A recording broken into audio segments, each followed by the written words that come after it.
The Nevada desert stretches endlessly in every direction, a sea of sand and scrub beneath a sky so vast it seems to swallow sound itself.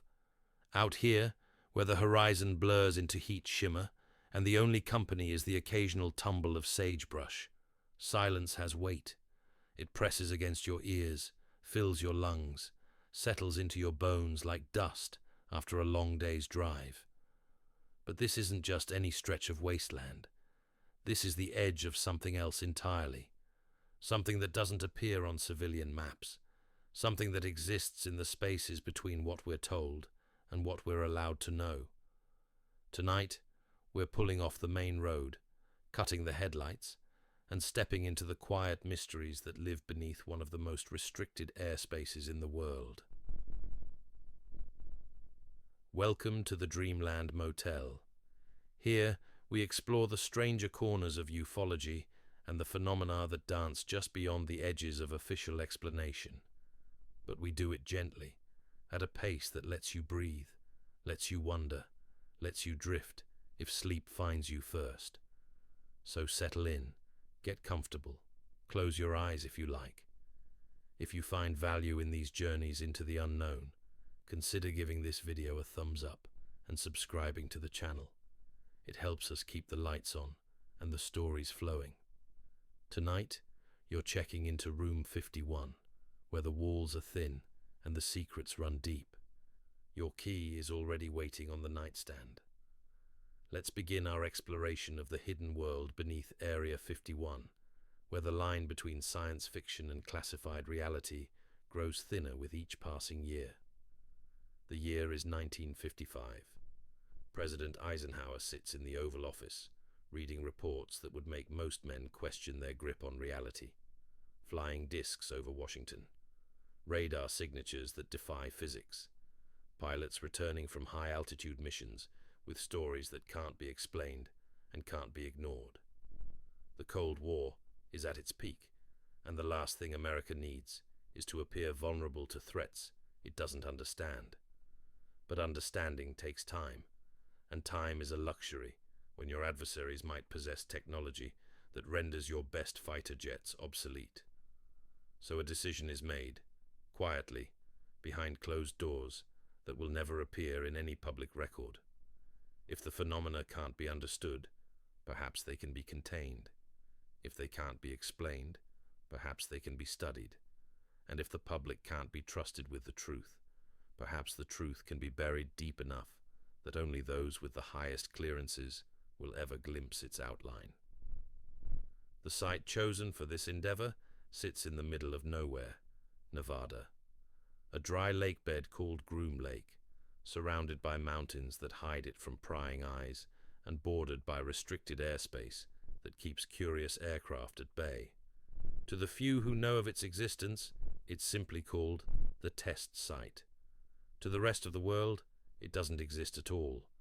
But existence is a funny thing. Just because something doesn't appear on maps doesn't mean it isn't real. Just because the government denies its presence doesn't mean it isn't there. And just because we're told to look the other way doesn't mean we should stop asking questions.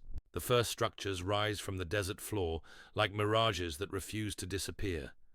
Hangars large enough to house aircraft that officially don't exist. Runways long enough to accommodate craft that push the boundaries of known aerodynamics. Underground facilities that burrow deep into the earth, their true extent known only to those who built them and those who work within their labyrinthine corridors. From the very beginning, Area 51 was designed for secrecy.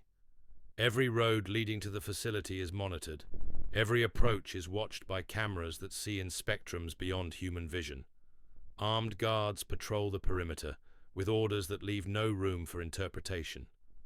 Warning signs in multiple languages make it clear that unauthorized personnel will face consequences that extend far beyond simple trespassing charges. This isn't just a military base. This is a vault, a sanctuary, a place where the impossible becomes routine and the classified becomes legendary. Workers arrive on unmarked flights from Las Vegas, their windows painted black to ensure they never see the terrain they're crossing.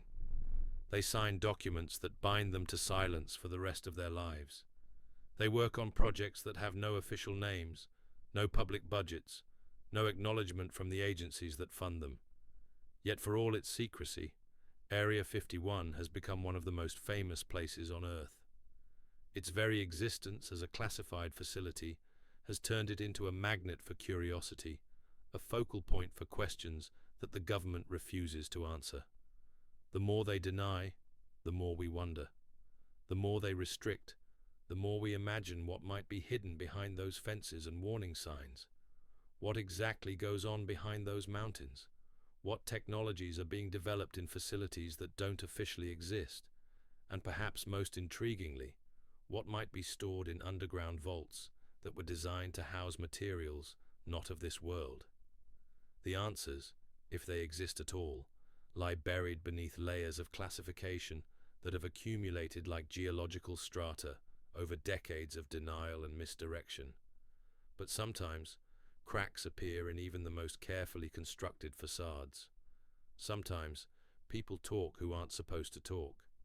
Sometimes, documents surface that were never meant to see daylight.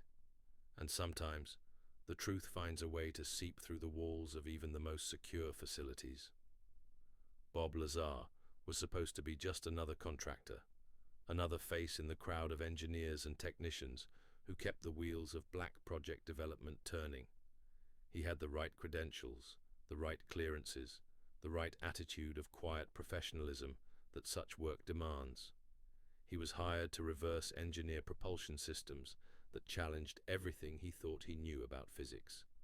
What he wasn't supposed to do was talk about it.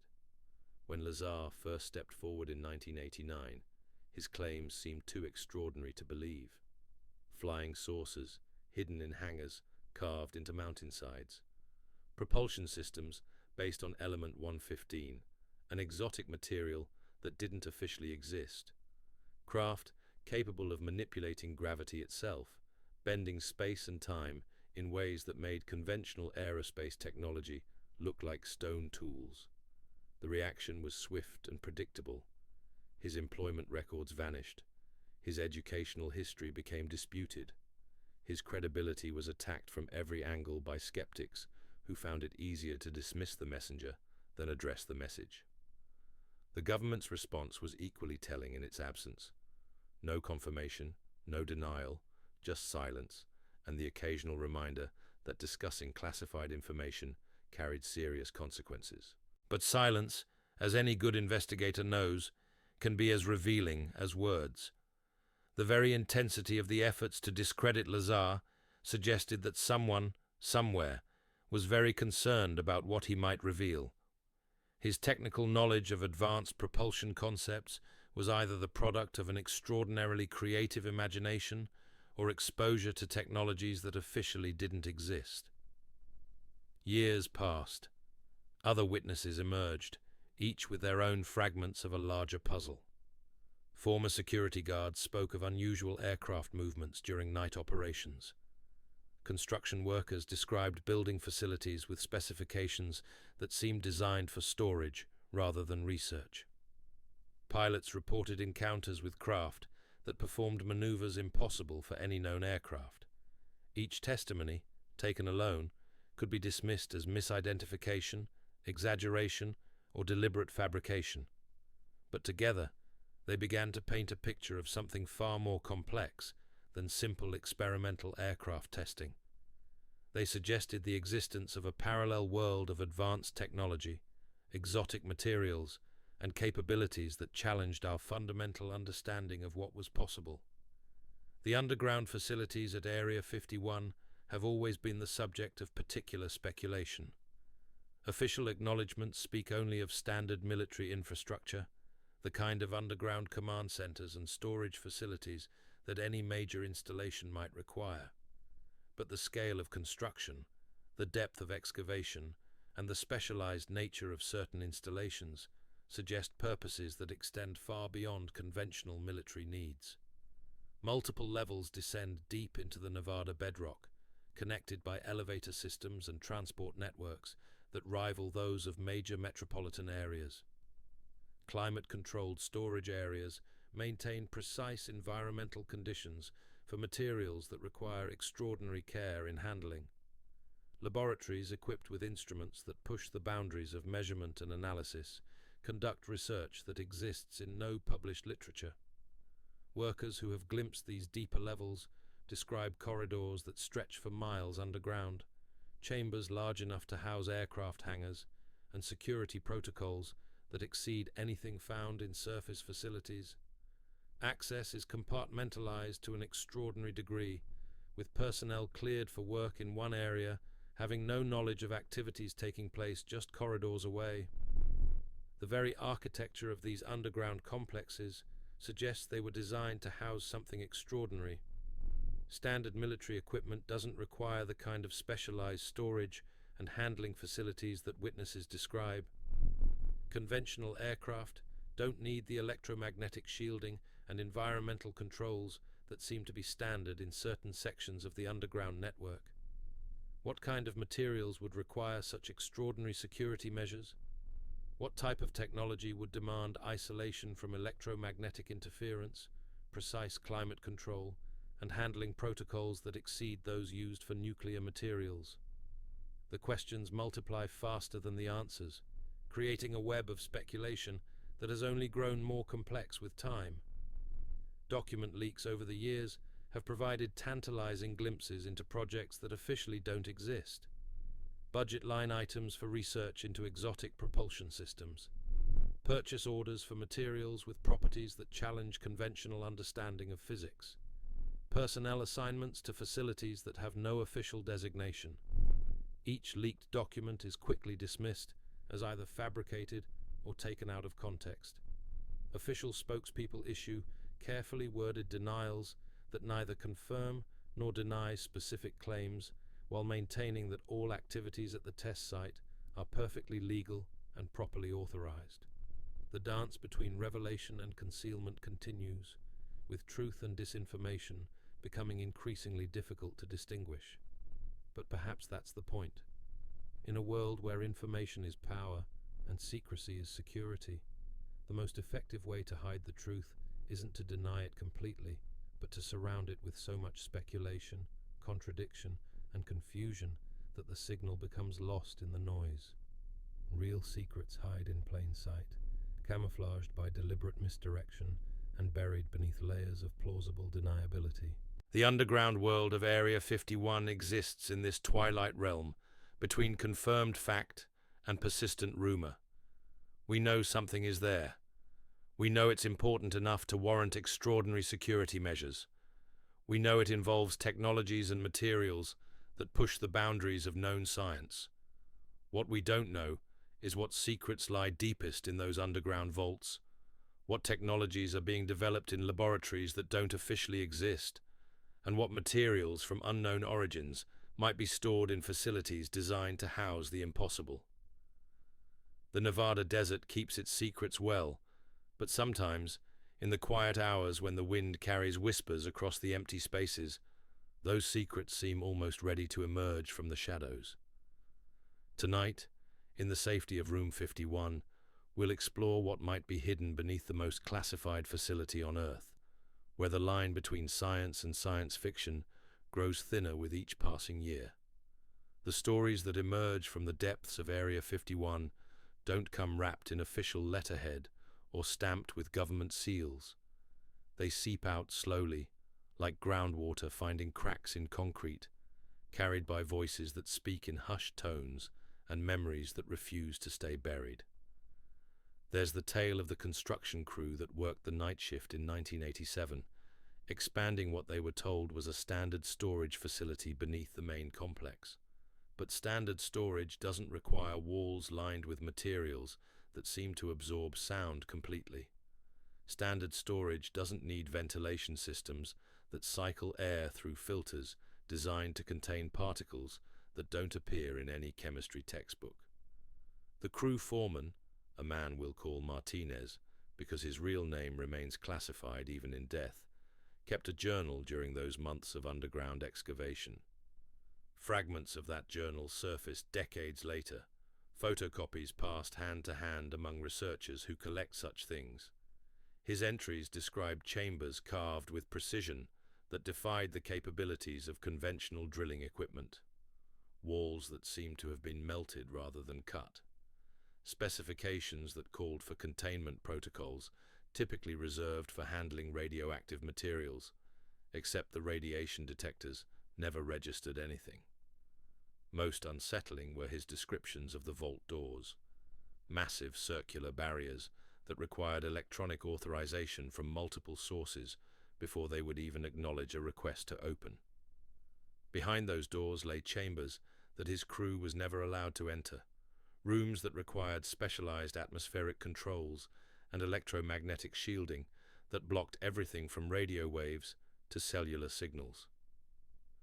Martinez wrote about the silence that lived in those deeper levels, not just the absence of sound, but something more profound, a quality of quiet that seemed to press against your eardrums, that made whispered conversations feel like shouting. Workers began reporting headaches after extended shifts in the lower levels. Others complained of dreams that felt too vivid, too detailed, filled with images of things they'd never seen, but somehow recognized. The official explanation, when explanations were offered at all, focused on the psychological effects of working in enclosed underground spaces. Claustrophobia, they said. Stress reactions common to subterranean construction projects. Nothing unusual.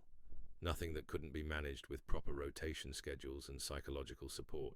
But psychological support doesn't explain the electromagnetic anomalies that maintenance crews began reporting in certain sectors of the underground complex.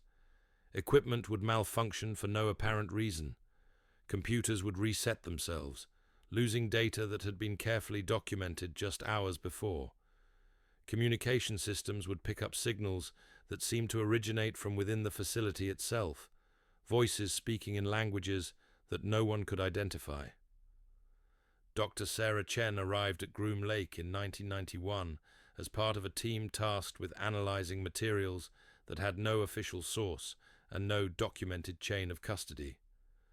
Her background in exotic metallurgy and crystalline structures made her ideally suited for work that existed in the grey areas between established science and speculative research. What she found in those underground laboratories challenged everything she thought she knew about material physics. Alloys that exhibited properties that shouldn't have been possible given their apparent composition. Crystalline structures that seemed to organize themselves at the molecular level, creating patterns that conventional materials science couldn't explain. Most intriguingly, substances that appeared to respond to electromagnetic fields in ways that suggested some form of programmable matter. Dr. Chen's reports, portions of which eventually found their way into the hands of researchers outside the black world, describe materials that seemed almost alive in their responsiveness to environmental changes. Metal fragments that would reconfigure their atomic structure when exposed to specific frequencies of electromagnetic radiation. Crystalline samples that appeared to store and replay electromagnetic patterns like some form of exotic memory system. The implications were staggering. If these materials were of terrestrial origin, they represented breakthroughs in physics that would revolutionize everything from computing to energy production.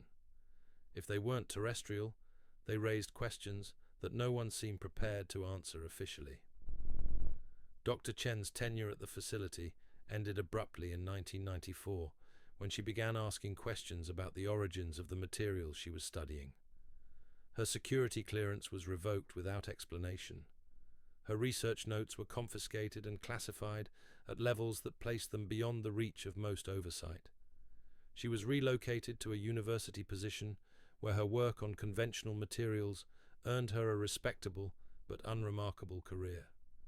Years later, in interviews that she insisted remain off the record until after her death, Dr. Chen would speak about the weight of carrying knowledge that couldn't be shared. She described materials that seemed to defy entropy itself, maintaining their organizational structure in ways that suggested they operated according to physical laws that human science had yet to discover. The underground levels where Dr. Chen conducted her research were connected to other sections of the facility by transport systems that seemed designed for moving materials that required extraordinary care in handling, magnetic levitation systems that could transport containers without any physical contact, pneumatic tubes that could adjust their atmospheric composition to match the requirements of whatever they were carrying. Workers who maintained these transport systems reported unusual characteristics in the materials being moved through the network, containers that seemed heavier or lighter than their size would suggest, shipments that required electromagnetic shielding so complete that they had to be isolated from all electronic systems during transport, items that were stored in chambers where time itself seemed to behave differently. The time distortion effects were among the most difficult phenomena for researchers to document or explain. Workers would enter certain sections of the underground complex for what felt like hours of work, only to discover that their timepieces showed different durations had passed. Some reported losing time, finding that shifts that felt like full workdays had lasted only minutes according to their watches. Others experienced the opposite effect, with brief tasks stretching into subjective hours while external timepieces showed normal progression. These temporal anomalies were initially attributed to psychological factors, the disorienting effects of working in windowless underground environments where natural time cues were absent. But the consistency of the reports and the correlation with specific locations within the facility suggested something more systematic was occurring. Physicist Dr. James Morrison was brought in during 1996 to investigate what officials carefully termed chronometric irregularities in certain sections of the underground complex. His background in theoretical physics and expertise in relativity made him qualified to address questions that most researchers weren't equipped to handle. Dr. Morrison's preliminary findings, fragments of which eventually surfaced through Freedom of Information requests filed decades later, described localized distortions in space-time that defied conventional explanation. Gravitational anomalies that seemed to emanate from stored materials, electromagnetic fields that interacted with the fundamental structure of space and time in ways that existing physics couldn't predict. The source of these distortions appeared to be connected to materials stored in the deepest levels of the facility, substances that exhibited gravitational effects disproportionate to their apparent mass, crystalline structures that seemed to bend light and electromagnetic radiation around themselves, objects that appeared to exist in multiple dimensional states simultaneously. Dr. Morrison's research was terminated before he could complete his analysis, his findings classified, and his position eliminated through budget cuts that coincidentally coincided with his most significant discoveries. He returned to academic work with a new understanding of how much remained unknown about the fundamental nature of reality. The materials that generated these temporal and gravitational effects were stored in vaults that required access protocols beyond anything used for conventional classified materials. Biometric scanners that read DNA patterns, psychological evaluations that had to be passed each time someone requested access, authorization chains that extended through multiple agencies and required approval from officials whose names never appeared on any organizational chart. Inside these ultra-secure storage areas, witnesses described chambers that seemed larger than their external dimensions should have allowed, rooms where the walls curved in ways that hurt to look at directly, storage containers that floated in magnetic suspension systems, isolated from contact with any terrestrial matter.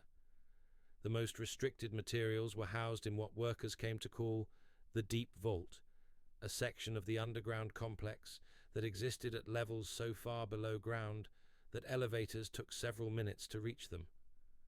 Access to the Deep Vault was limited to a handful of individuals whose identities were compartmentalized even from each other. Those few who had seen the contents of the Deep Vault spoke in fragments and whispers about materials that seemed to exist outside normal space and time, objects that appeared solid from one angle but translucent from another, devices that generated their own gravitational fields, fragments of what could only be described as technology that operated on principles completely foreign to human understanding. The implications of what might be stored in those deepest chambers beneath Area 51 extend far beyond simple military applications.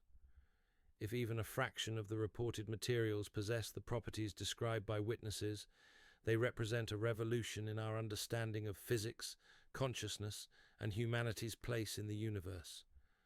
But revolutions in understanding are dangerous things when they challenge fundamental assumptions about reality itself. Some knowledge carries responsibilities that societies may not be prepared to handle. Some technologies pose risks that extend beyond national security into questions of human survival. Perhaps that's why the secrets beneath Area 51 remain buried in layers of classification and denial. Perhaps that's why witnesses find their memories questioned and their credibility attacked.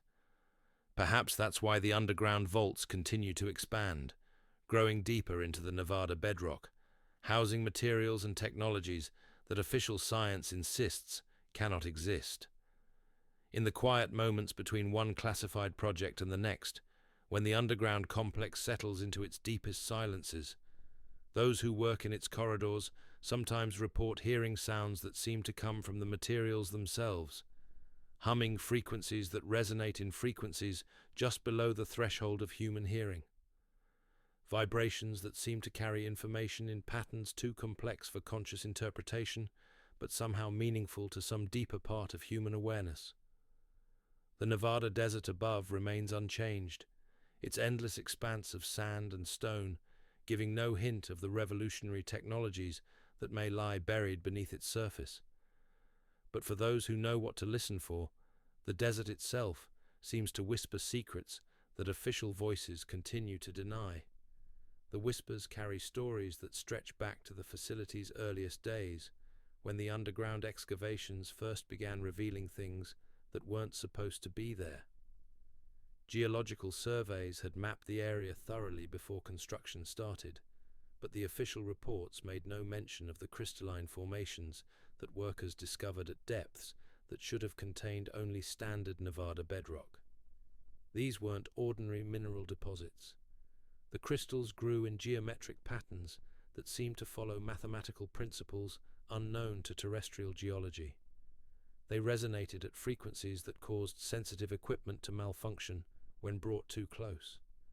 Most disturbing of all, they appeared to respond to human presence, their luminescence shifting in patterns that seemed almost like communication attempts. The first discovery was made by a drilling crew working the midnight shift in late 1955. Their equipment struck what they initially assumed was a gas pocket, but instead of releasing pressure, the drill seemed to encounter a void that drew air downward with surprising force. When they lowered a camera into the opening, the images that came back showed caverns that extended far beyond what the geological surveys had predicted. Foreman Bill Richardson, whose grandchildren still live in Nevada and still won't discuss what their grandfather told them about those early days, reported the discovery through proper channels. Within hours, the drilling site was cordoned off and declared a security zone. The original construction crew was reassigned to surface projects, and specialists with clearances that exceeded those of most military personnel took over the excavation. What they found in those natural caverns would reshape the entire purpose of the Groom Lake facility. The underground spaces weren't empty. They contained formations that seemed to have been shaped by intelligence, structures that followed architectural principles that human engineering hadn't yet discovered.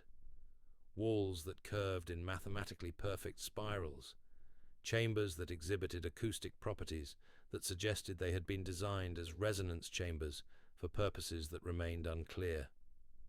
More unsettling were the artifacts scattered throughout the cavern system, objects that appeared to be technological in nature, but followed design principles that made no sense to human engineers. Devices with no visible power sources that nonetheless generated measurable electromagnetic fields, instruments with interfaces that seemed designed for manipulators that weren't quite human hands. Dr. Elizabeth Hartwell was among the first xenoarchaeologists brought in to study what officials carefully termed anomalous geological formations. Her background in analyzing ancient technologies made her uniquely qualified to approach objects that seemed to exist at the intersection of archaeology and advanced physics. Dr. Hartwell's field notes, portions of which were declassified decades later with heavy redactions, describe artifacts that challenged fundamental assumptions about technological development on Earth. Tools that incorporated principles of quantum mechanics centuries before human science had discovered such principles existed.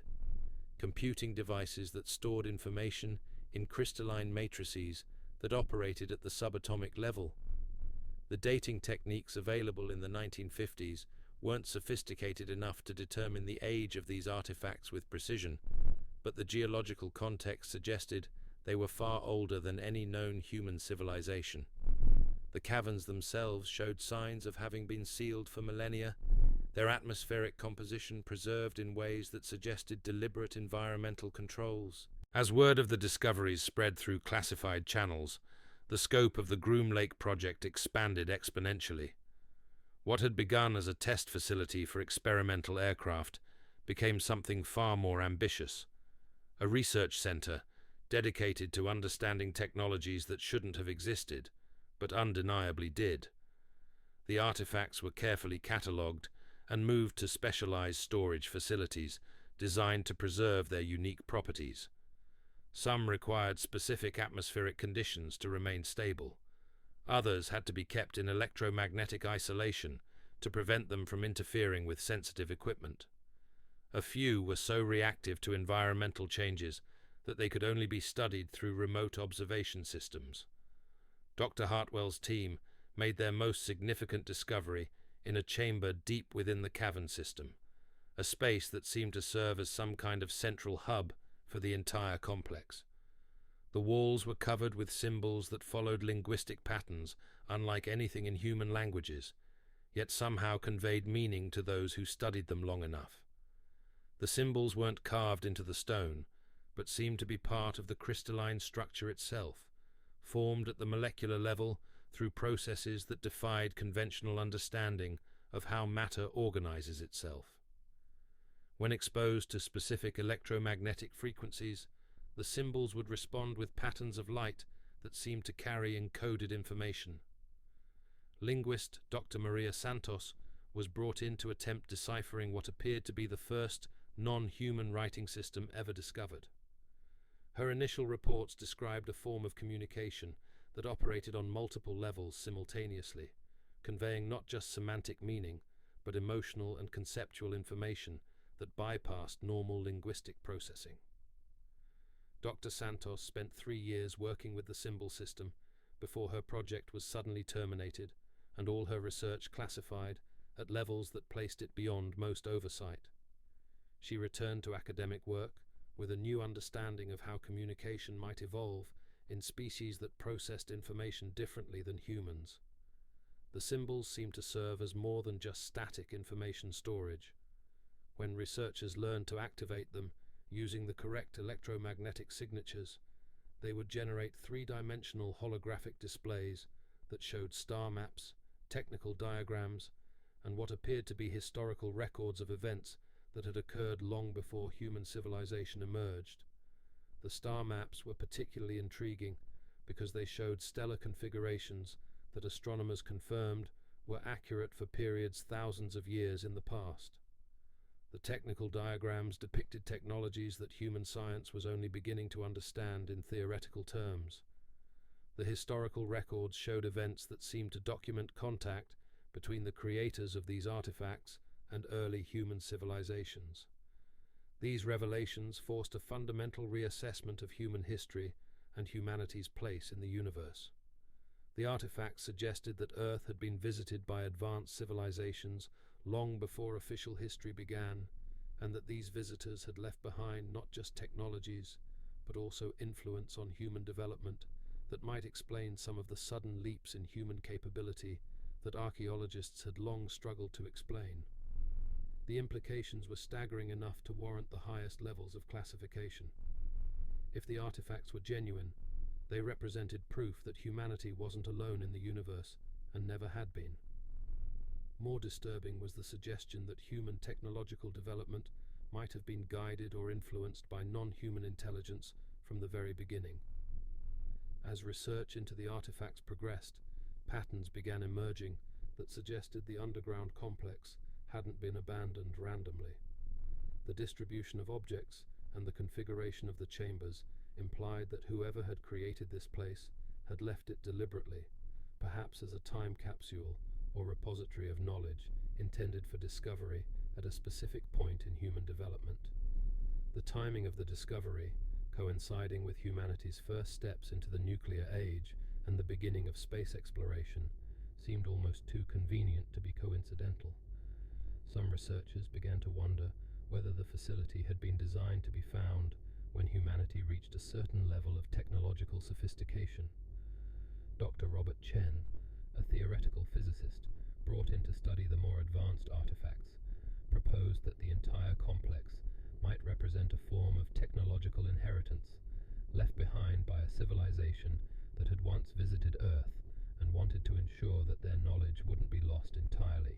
Dr. Chen's hypothesis gained support as researchers discovered that many of the artifacts seemed designed to teach rather than simply demonstrate advanced principles. The devices were constructed in ways that revealed their operating principles to sufficiently advanced analysis. The technical diagrams included step-by-step explanations of concepts that human science was just beginning to explore.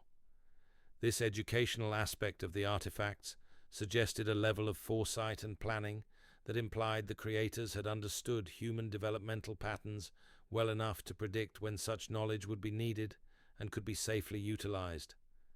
But the question of safety remained paramount in all research decisions. Some of the artifacts demonstrated capabilities that could revolutionize human civilization or destroy it entirely. Energy generation systems that operated on principles that could provide unlimited clean power or create weapons of unprecedented destructive potential. Transportation technologies that could eliminate distance as a barrier to human expansion or make global warfare instantaneous and unavoidable. The research teams working in the underground complex developed protocols for studying these technologies that prioritized understanding over application. They sought to comprehend the principles behind the artifacts without necessarily developing practical implementations that could pose risks to human survival. This cautious approach meant that progress was slow and carefully controlled. Each new discovery was evaluated not just for its scientific significance, but for its potential impact on human civilization. Technologies that seemed too dangerous for immediate development were studied theoretically and stored for potential future application when humanity might be better prepared to handle their implications. The storage facilities for the most sensitive artifacts were designed with multiple redundant security systems and fail-safe mechanisms that could isolate or neutralize dangerous technologies if necessary. These chambers existed at the deepest levels of the underground complex, accessible only through authorization chains that required approval from officials whose identities were compartmentalized even from each other. Working in these ultra-secure areas required psychological evaluations that went far beyond standard security clearances. Researchers had to demonstrate not just loyalty and reliability, but also the mental stability necessary to work with concepts that challenged fundamental assumptions about reality itself. Dr. Jennifer Walsh, a psychologist specializing in the effects of paradigm-shifting discoveries on human cognition, was brought in to develop protocols for helping researchers cope with the psychological impact of their work. Her studies revealed that extended exposure to non-human technologies could cause profound changes in how individuals perceived reality and their place within it. Some researchers reported experiencing what they described as expanded consciousness, an enhanced ability to perceive patterns and connections that had previously been invisible to them. Others struggled with existential crises, as their understanding of human uniqueness and significance was challenged by evidence of far more advanced civilizations. Dr. Walsh's protocols included regular psychological evaluations, mandatory rotation schedules to prevent overexposure to paradigm-shifting concepts, and support groups where researchers could discuss their experiences with others who shared similar security clearances and psychological burdens. The psychological support systems became increasingly important as research progressed and the true scope of the artifact's implications became apparent. The underground complex wasn't just housing evidence of past visitation. Some of the technologies appeared to be active, responsive to human presence and interaction in ways that suggested they were still fulfilling their original purposes. Communication devices that seemed to establish connections with sources outside the facility, navigation systems that provided real-time information about stellar positions and galactic events, monitoring equipment that appeared to track human technological and social development with remarkable precision. These active systems raised questions about whether the creators of the artifacts were still present in some form, observing human progress and perhaps influencing it in ways that weren't immediately apparent. The possibility that humanity was still under observation by the civilization that had left these technological gifts behind added new layers of complexity to an already overwhelming situation. The research teams found themselves working not just to understand alien technologies, but to decode what might be an ongoing relationship between humanity and intelligences that remained largely hidden from public awareness. Each new discovery brought them closer to answers that could reshape human understanding of its own history and destiny. In the deeper levels of the underground complex, where the most sensitive research was conducted and the most advanced artifacts were stored, the weight of these discoveries created an atmosphere of profound responsibility. The researchers working there understood that their decisions and discoveries could influence the future course of human civilization in ways that extended far beyond the classified world of black projects and government secrecy. The Nevada desert above remained unchanged, its vast emptiness giving no hint of the revolutionary discoveries that lay buried beneath its surface.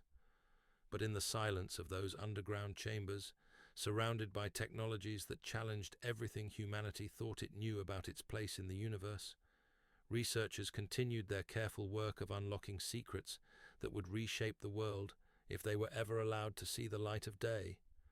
The deeper you descend into the facility, the more the normal rules of physics seem to bend around the edges. Elevators that take longer to descend than their mechanical specifications should allow, corridors that feel longer when you're walking them than when you measure them with instruments, chambers where sound behaves differently, where whispers carry further than shouts, where silence has texture and weight. Dr. Michael Torres arrived at Groom Lake in 1998 with a background in quantum mechanics and a security clearance that granted him access to projects that existed in the margins between theoretical physics and practical application. His first assignment was to study what officials termed dimensional variance phenomena, occurring in specific sectors of the underground complex. The phenomena were subtle at first. Instruments would record measurements that differed slightly from what researchers observed directly. Laser measurement devices would show distances that didn't match physical pacing. Temperature readings would fluctuate in patterns that seemed to follow mathematical sequences rather than responding to environmental factors. Dr. Torres initially attributed these discrepancies to equipment malfunction or environmental interference from the exotic materials stored throughout the facility. But as his measurements became more sophisticated and his instruments more sensitive, the patterns became impossible to dismiss as simple technical errors. Certain areas of the underground complex seemed to exist in states of dimensional flux, where the normal three-dimensional geometry that governed surface reality became more suggestion than absolute law. Rooms where the corners didn't quite add up to the angles they should. Corridors where walking in a straight line somehow brought you back to your starting point without any apparent turns or curves. The mathematical models Dr. Torres developed to describe these phenomena drew on cutting-edge theories about the nature of space-time that existed primarily in academic journals and theoretical physics conferences. His calculations suggested that the exotic materials stored in the facility were creating localized distortions in the fabric of reality itself. These weren't just gravitational effects or electromagnetic anomalies. The materials seemed to be interacting with the fundamental structure of space and time in ways that created pockets of altered reality where different physical laws applied. In some chambers, entropy appeared to operate in reverse, with broken objects spontaneously reassembling themselves. In others, cause and effect seemed to follow non-linear patterns that challenged basic assumptions about temporal sequence. Dr. Torres documented cases where researchers would enter storage chambers to retrieve specific artifacts, only to find items that had been placed there hours or days later, according to facility logs. Time itself seemed to flow differently in proximity to certain stored materials, creating chronological eddies where past and future became intermingled. The psychological effects on personnel working in these areas were profound and carefully monitored. Workers reported dreams that felt more real than waking experience. Some described memories of events that hadn't happened yet, or recollections of conversations with colleagues who weren't scheduled to arrive at the facility for weeks. Dr. Sarah Kim, a neuroscientist specializing in consciousness studies, was brought in to investigate what seemed to be telepathic phenomena occurring among research staff. Personnel working with certain artifacts began reporting shared thoughts, simultaneous insights, and communication that seemed to bypass normal sensory channels entirely. Dr. Kim's studies revealed that exposure to specific exotic materials appeared to enhance neural connectivity in ways that conventional neuroscience couldn't explain. Brain scans of affected personnel showed increased activity in regions associated with pattern recognition and intuitive processing. More remarkably, EEG readings from researchers working in proximity to each other began showing synchronized brainwave patterns that suggested some form of neural networking was occurring. The implications were staggering. If the artifacts were somehow facilitating direct mind-to-mind communication, they represented technologies that could revolutionize human understanding of consciousness itself. But the ethical and security implications of such capabilities made immediate application impossible. Research protocols were developed to limit exposure to these consciousness-affecting materials while still allowing for careful study of their properties. Personnel rotations were implemented to prevent long-term psychological changes that might prove irreversible. Monitoring systems tracked neural activity patterns to identify early signs of consciousness alteration. But despite these precautions, some researchers began reporting experiences that suggested the artifacts were affecting them in ways that extended beyond the confines of the facility itself. Vivid dreams that continued themes and narratives from their work. Intuitive insights about research problems that came to them during off-duty hours. A sense of being connected to something larger than individual consciousness. Dr. Kim's research suggested that the artifacts might be designed to facilitate expanded awareness, rather than simply serving as advanced tools. The consciousness-affecting properties seemed too sophisticated and too specifically targeted to human neural architecture to be accidental byproducts of alien technology. This raised disturbing questions about the original purpose of the artifacts and the intentions of their creators. Were these devices meant to be discovery teaching tools, designed to guide human consciousness toward expanded capabilities?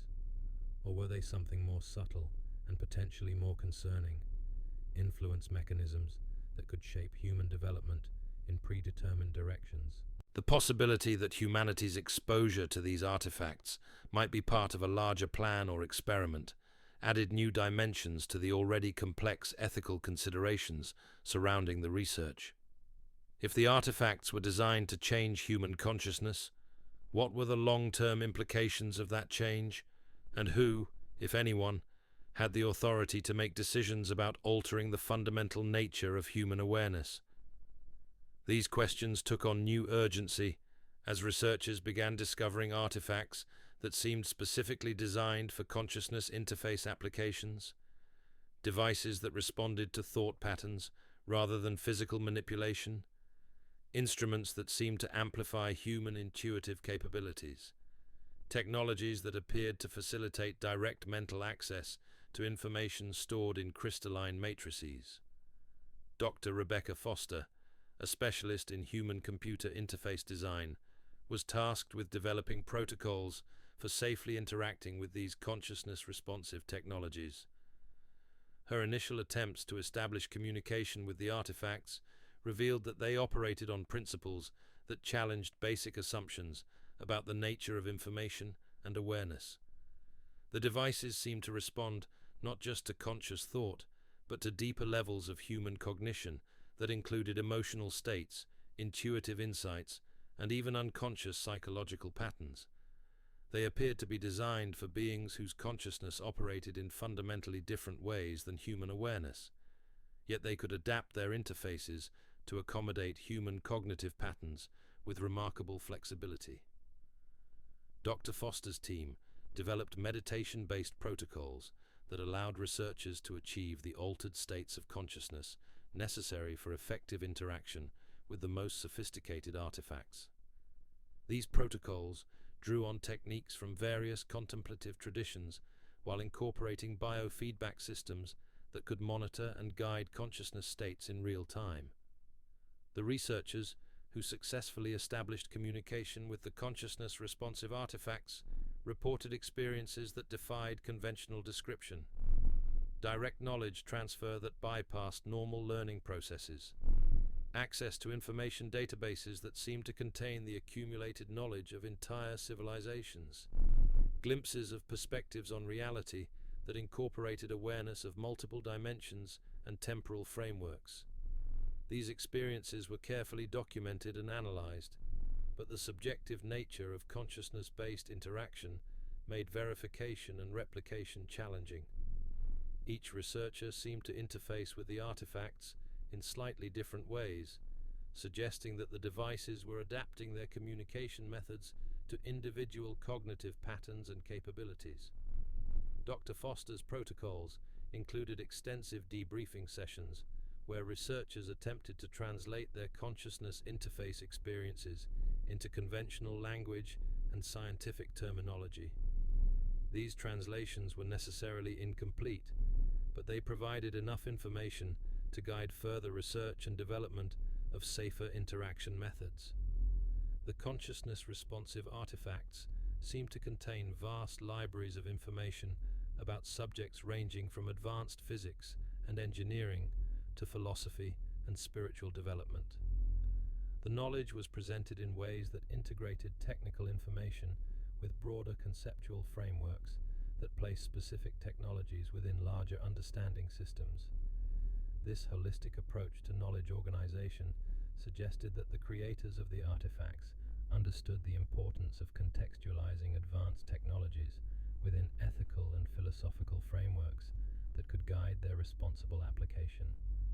The information wasn't just about how to build advanced devices, but about the wisdom necessary to use such technologies beneficially.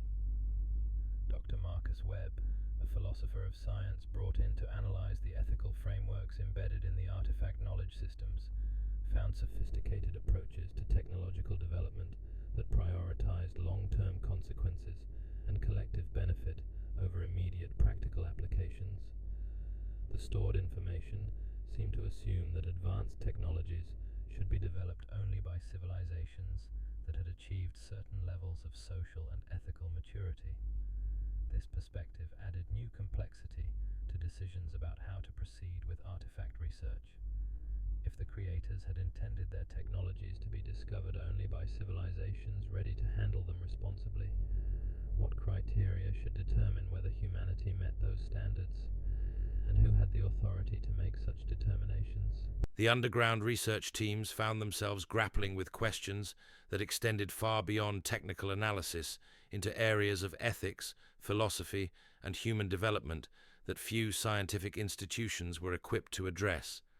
They were studying not just alien technologies, but alien approaches to the relationship between knowledge, power, and responsibility. Meanwhile, the physical structure of the underground complex continued to expand as new discoveries required additional specialized facilities. Deep excavation projects created chambers at levels that approached the limits of conventional engineering. Elevator systems were upgraded to handle the increasing vertical distances. Transportation networks were expanded to connect research areas that were spreading throughout the underground geological formations. The expansion wasn't just horizontal and vertical, but seemed to follow the natural contours of the cavern systems that had been discovered beneath the Nevada bedrock. These natural formations appeared to have been shaped by the same intelligence that had created the artifacts, suggesting that the entire area had been designed as an integrated complex for purposes that were still being decoded. Geological surveys revealed that the cavern systems extended far beyond the boundaries of the official Groom Lake facility. Underground passages connected to natural formations that stretched for hundreds of miles beneath the Nevada desert. Some of these passages showed signs of artificial modification, with smooth walls and precisely engineered dimensions that suggested they had been used as transportation corridors. The discovery of these extended underground networks raised questions about the full scope of the ancient visitation and whether other artifact repositories might exist in unexplored sections of the cavern systems.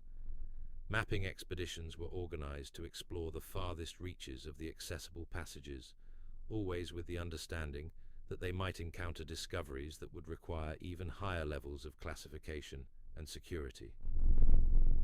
Dr. Jennifer Hayes, a geologist specializing in underground formations, led several of these mapping expeditions into the deepest and most remote sections of the cavern network. Her teams discovered chambers that showed clear signs of artificial construction, but contained no artifacts or technological devices.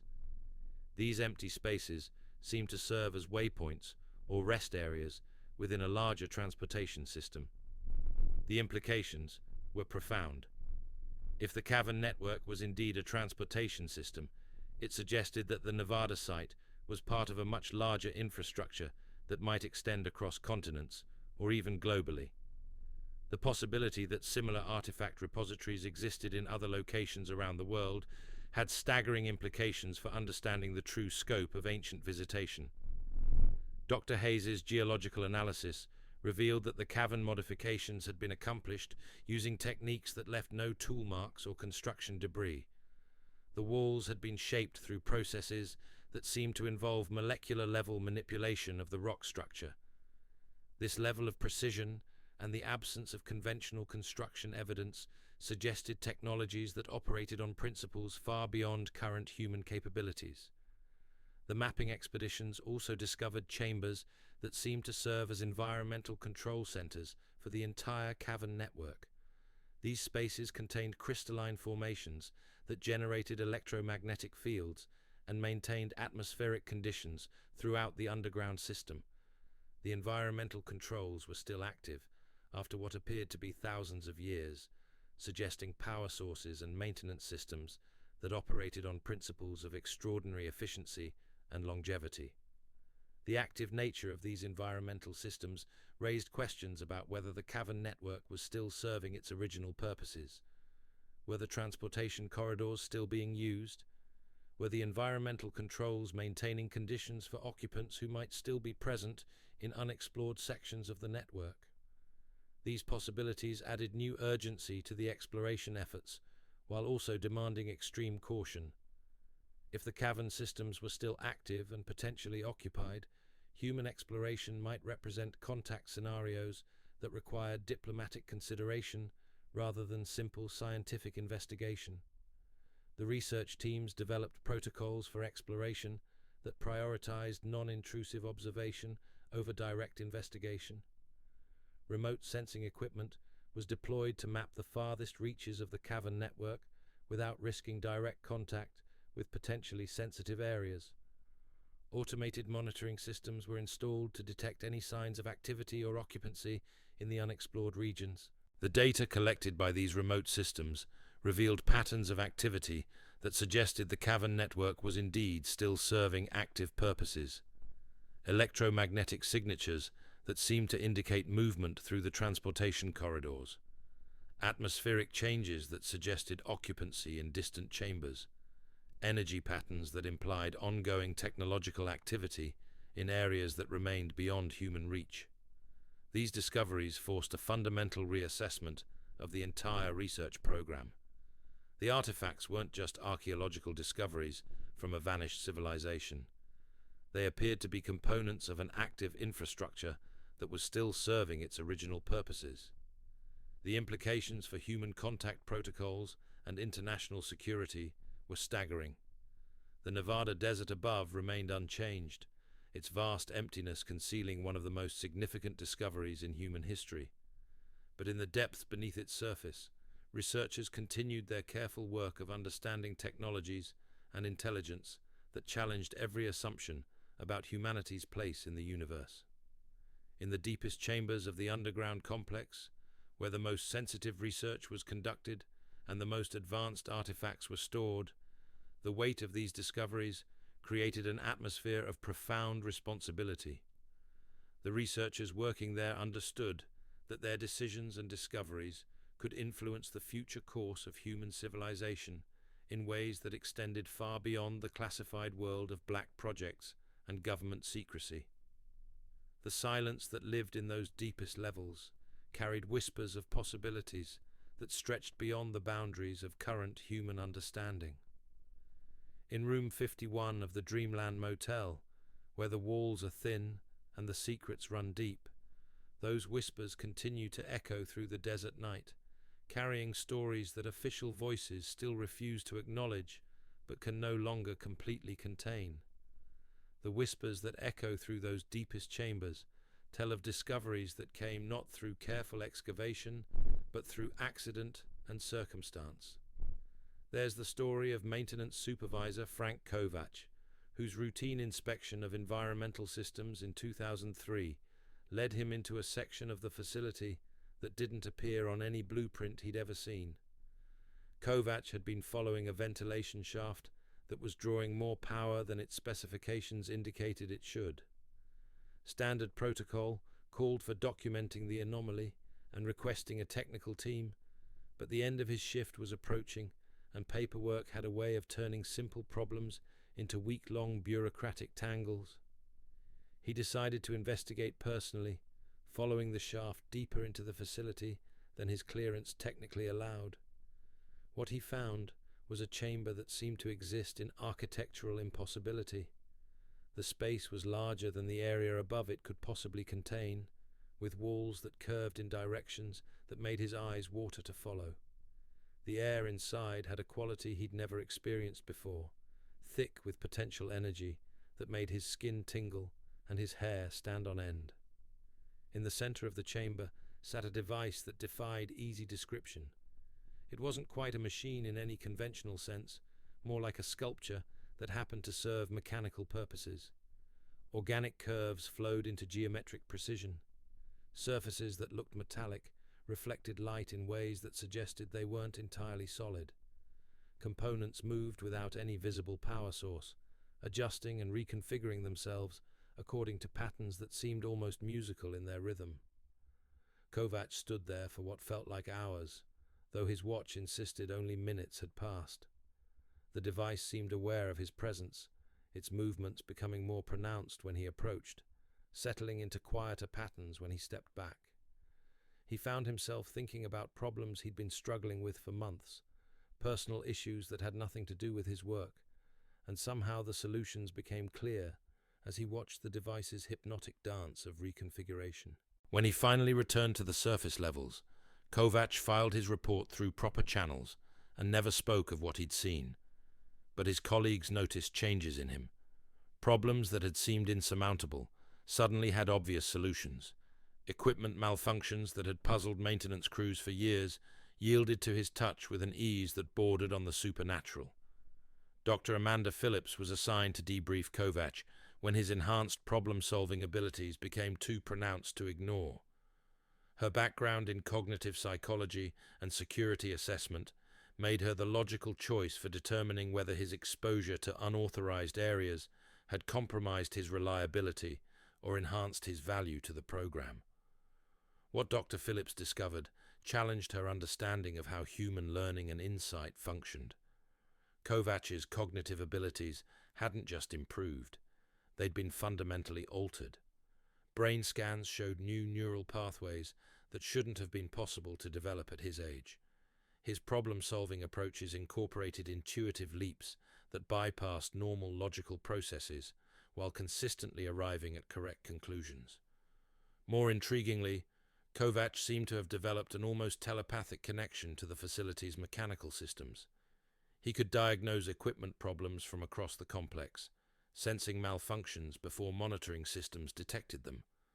His maintenance reports began reading less like technical documentation and more like conversations with machines that somehow communicated their needs directly to his awareness.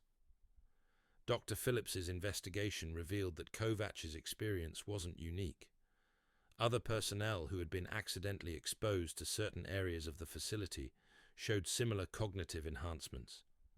Security guard Maria Santos could predict equipment failures days before they occurred. Engineer David Kim began solving theoretical physics problems that should have required advanced degrees he didn't possess. The pattern suggested that exposure to specific artifacts or environmental conditions in the deeper levels of the facility was causing measurable improvements in human cognitive function. But the mechanism behind these improvements remained unclear, and the potential long-term effects were unknown. Dr. Phillips developed protocols for monitoring these enhanced personnel while attempting to understand the source of their cognitive changes. What she found was that the improvements seemed to be permanent and progressive. Rather than diminishing over time, the enhanced capabilities continued to develop and strengthen. The enhanced personnel reported that their improved abilities felt natural rather than artificial. They didn't experience their new capabilities as foreign additions to their consciousness, but as natural extensions of faculties they'd always possessed but never fully accessed. The artifacts seemed to be unlocking human potential rather than imposing alien cognitive patterns. This discovery led to carefully controlled experiments in which volunteers were deliberately exposed to specific artifacts under controlled conditions. The results were remarkable and consistent. Human cognitive capabilities could be enhanced through interaction with the exotic technologies, but the process required precise calibration to prevent psychological destabilization. Dr. Rachel Morrison, a specialist in consciousness research, was brought in to develop protocols for safely facilitating these cognitive enhancements. Her work revealed that the artifacts seemed to operate as amplifiers for existing human mental capabilities rather than adding entirely new functions. The enhancement process appeared to work by optimizing neural efficiency and expanding access to unconscious processing capabilities. Subjects reported being able to access information and insights that they somehow already knew but had never been conscious of knowing. Problem solving became more intuitive and holistic, incorporating emotional and aesthetic considerations alongside purely logical analysis. Dr. Morrison's protocols included extensive psychological preparation and ongoing support for enhanced personnel. The cognitive changes were profound enough to alter personality characteristics and interpersonal relationships. Enhanced individuals often found it difficult to relate to colleagues who hadn't undergone similar changes, leading to social isolation and communication challenges. Support groups were established for enhanced personnel, providing forums where they could discuss their experiences with others who shared similar capabilities. These groups became informal research communities, pooling insights and developing techniques for maximizing their enhanced abilities while maintaining psychological stability. The enhanced personnel began making breakthrough discoveries at unprecedented rates. Engineering problems that had puzzled teams for years were solved by individuals who approached them with enhanced intuitive understanding. Research projects that had been stalled by theoretical limitations suddenly advanced through insights that seemed to come from nowhere, but consistently proved correct. The success of these cognitive enhancement experiments led to questions about whether the artifacts had been designed specifically to facilitate human development. The precision with which they enhanced human capabilities without causing psychological damage suggested a deep understanding of human cognitive architecture. Dr. Thomas Chen, an evolutionary psychologist brought in to analyze the implications of the enhancement phenomena, proposed that the artifacts might represent a form of evolutionary catalyst designed to accelerate human cognitive development. His research suggested that the enhancements were pushing human consciousness toward capabilities that might naturally develop over thousands of years of evolution. This perspective raised profound questions about the intentions of the artifact creators and their relationship to human development. Were these technologies gifts intended to help humanity reach its full potential? Or were they tools designed to shape human evolution in specific directions for purposes that remained unclear? The enhanced personnel themselves began developing theories about the nature and purpose of the artifacts based on insights that emerged from their altered consciousness states. Their hypotheses were often impossible to verify through conventional scientific methods, but demonstrated internal consistency and explanatory power that suggested they might be accessing information through channels beyond normal sensory perception. One consistent theme that emerged from the enhanced personnel's insights was that the artifacts were components of a larger educational system designed to guide developing civilizations through critical evolutionary transitions. The consciousness enhancements were apparently the first stage of a longer process that could lead to fundamental changes in human awareness and capability. But these insights also came with warnings about the dangers of advancing too quickly through the enhancement process. The enhanced personnel reported sensing that premature exposure to more advanced artifacts could cause psychological fragmentation or complete dissolution of individual identity. The progression had to be carefully managed to ensure that human consciousness could adapt to each level of enhancement before advancing to the next. These warnings led to the development of strict protocols governing access to the most advanced artifacts. Personnel were required to demonstrate psychological stability and integration at each level of enhancement before being cleared for exposure to more powerful consciousness-altering technologies.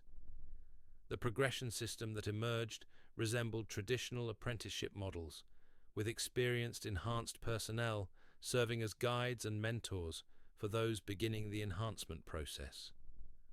Master-apprentice relationships developed that extended far beyond professional training into deep personal bonds based on shared experiences of consciousness transformation.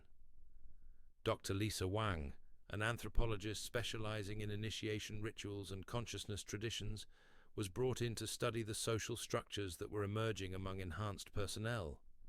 Her research revealed striking similarities to mystery schools and esoteric traditions found throughout human history, suggesting that the current enhancement process might be a technologically assisted version of consciousness development practices that had existed in various forms for millennia. This historical perspective added new dimensions to understanding the artifacts and their purpose. If similar consciousness enhancement processes had existed in human history, it suggested that contact with advanced civilizations might have occurred repeatedly throughout human development, leaving traces in religious and philosophical traditions that had been interpreted as purely symbolic rather than technological. Dr. Wang's analysis of historical texts and traditions revealed numerous references to consciousness enhancement techniques that bore remarkable similarities to the processes occurring in the underground facility.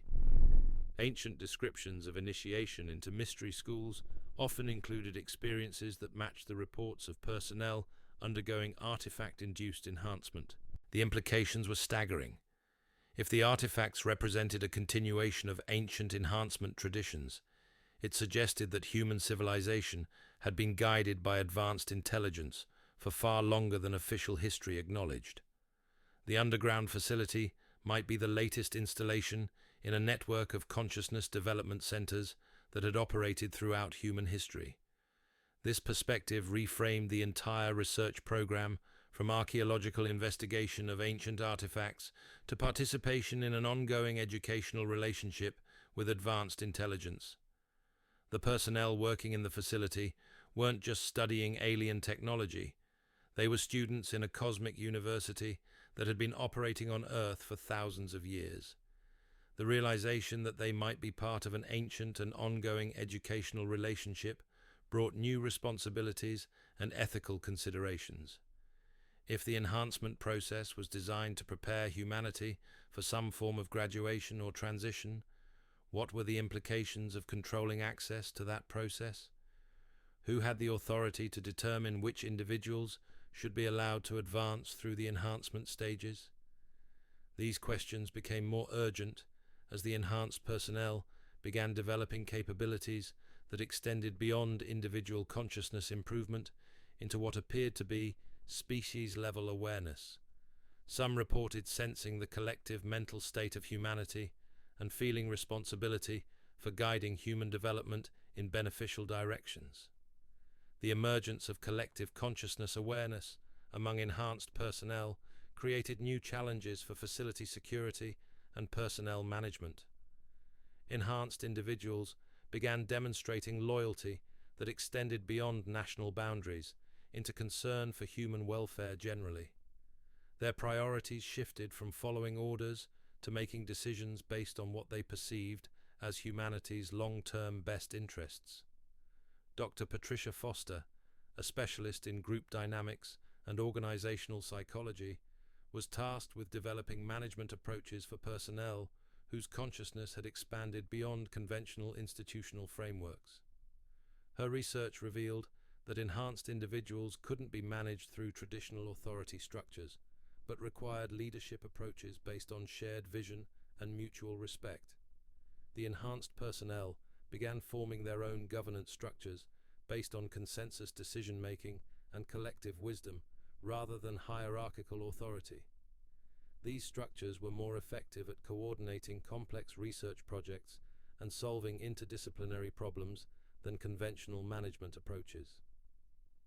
The success of these alternative organizational models led to experiments in applying enhanced consciousness capabilities to broader challenges facing human civilization.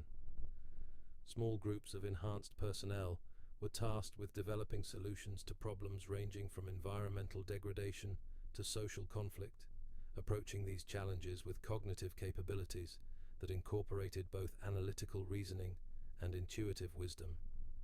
The results were remarkable. Problems that had seemed intractable when approached through conventional means yielded to solutions that emerged from enhanced consciousness perspectives. The solutions often involved approaches that hadn't been considered by traditional analysis, but proved to be both practical and effective when implemented. These successes led to discussions about whether the consciousness enhancement technologies should be made available beyond the classified research community. If the enhancements could help solve major human problems, what ethical obligations existed to share them more broadly? But the enhanced personnel themselves urged caution about rapid expansion of the enhancement process. Their expanded awareness included perception of the psychological and social disruptions that could result from uncontrolled consciousness enhancement. They recommended careful preparation and gradual introduction of enhancement technologies to prevent social destabilization. The debate about broader application of consciousness enhancement technologies continued in classified forums, while research into the artifacts and their capabilities advanced into areas that challenged fundamental assumptions about the nature of reality itself. Deep in the underground chambers, where the most advanced research was conducted, personnel worked with technologies that seemed to operate outside normal space-time constraints. Dr. Stephen Rodriguez, a quantum physicist specializing in non-local phenomena, was assigned to study artifacts that appeared to demonstrate instantaneous communication across unlimited distances. His initial skepticism gave way to amazement as he documented devices that could transmit information faster than light without any apparent violation of relativity principles. The communication devices seemed to operate through manipulation of quantum entanglement on a macroscopic scale, creating networks of instantaneous information transfer that connected the underground facility to other locations that remained unidentified. The implications for understanding the scope of the ancient visitation were profound. If the communication networks were still active, they suggested that the artifact creators maintained ongoing contact with their installations throughout the galaxy. The underground facility might be one node in a vast network of consciousness development centers scattered across multiple worlds and civilizations.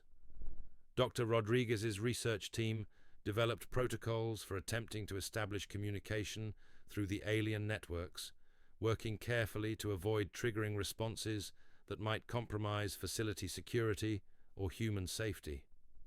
Their efforts were partially successful, resulting in information exchanges that provided glimpses into the vast scope of the civilization that had created the artifacts. The communications revealed that Earth was indeed part of a galactic network of developing worlds, each receiving guidance appropriate to their current level of consciousness and technological development.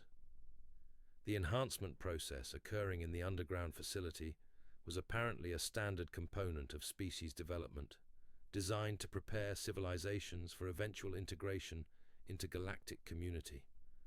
But integration into galactic community required more than technological advancement. The communications emphasized that developing species had to demonstrate wisdom, compassion, and responsibility before being granted access to more advanced technologies and broader cosmic awareness. The criteria for advancement seemed to focus on collective rather than individual development. Species were evaluated based on their ability to solve problems cooperatively, their commitment to the welfare of all life, and their capacity for managing power responsibly. Individual consciousness enhancement was valuable primarily as it contributed to species-wide development. This perspective reframed the entire enhancement program from individual development to preparation for species graduation. The personnel working in the underground facility weren't just advancing their own capabilities, they were serving as prototypes for human development generally.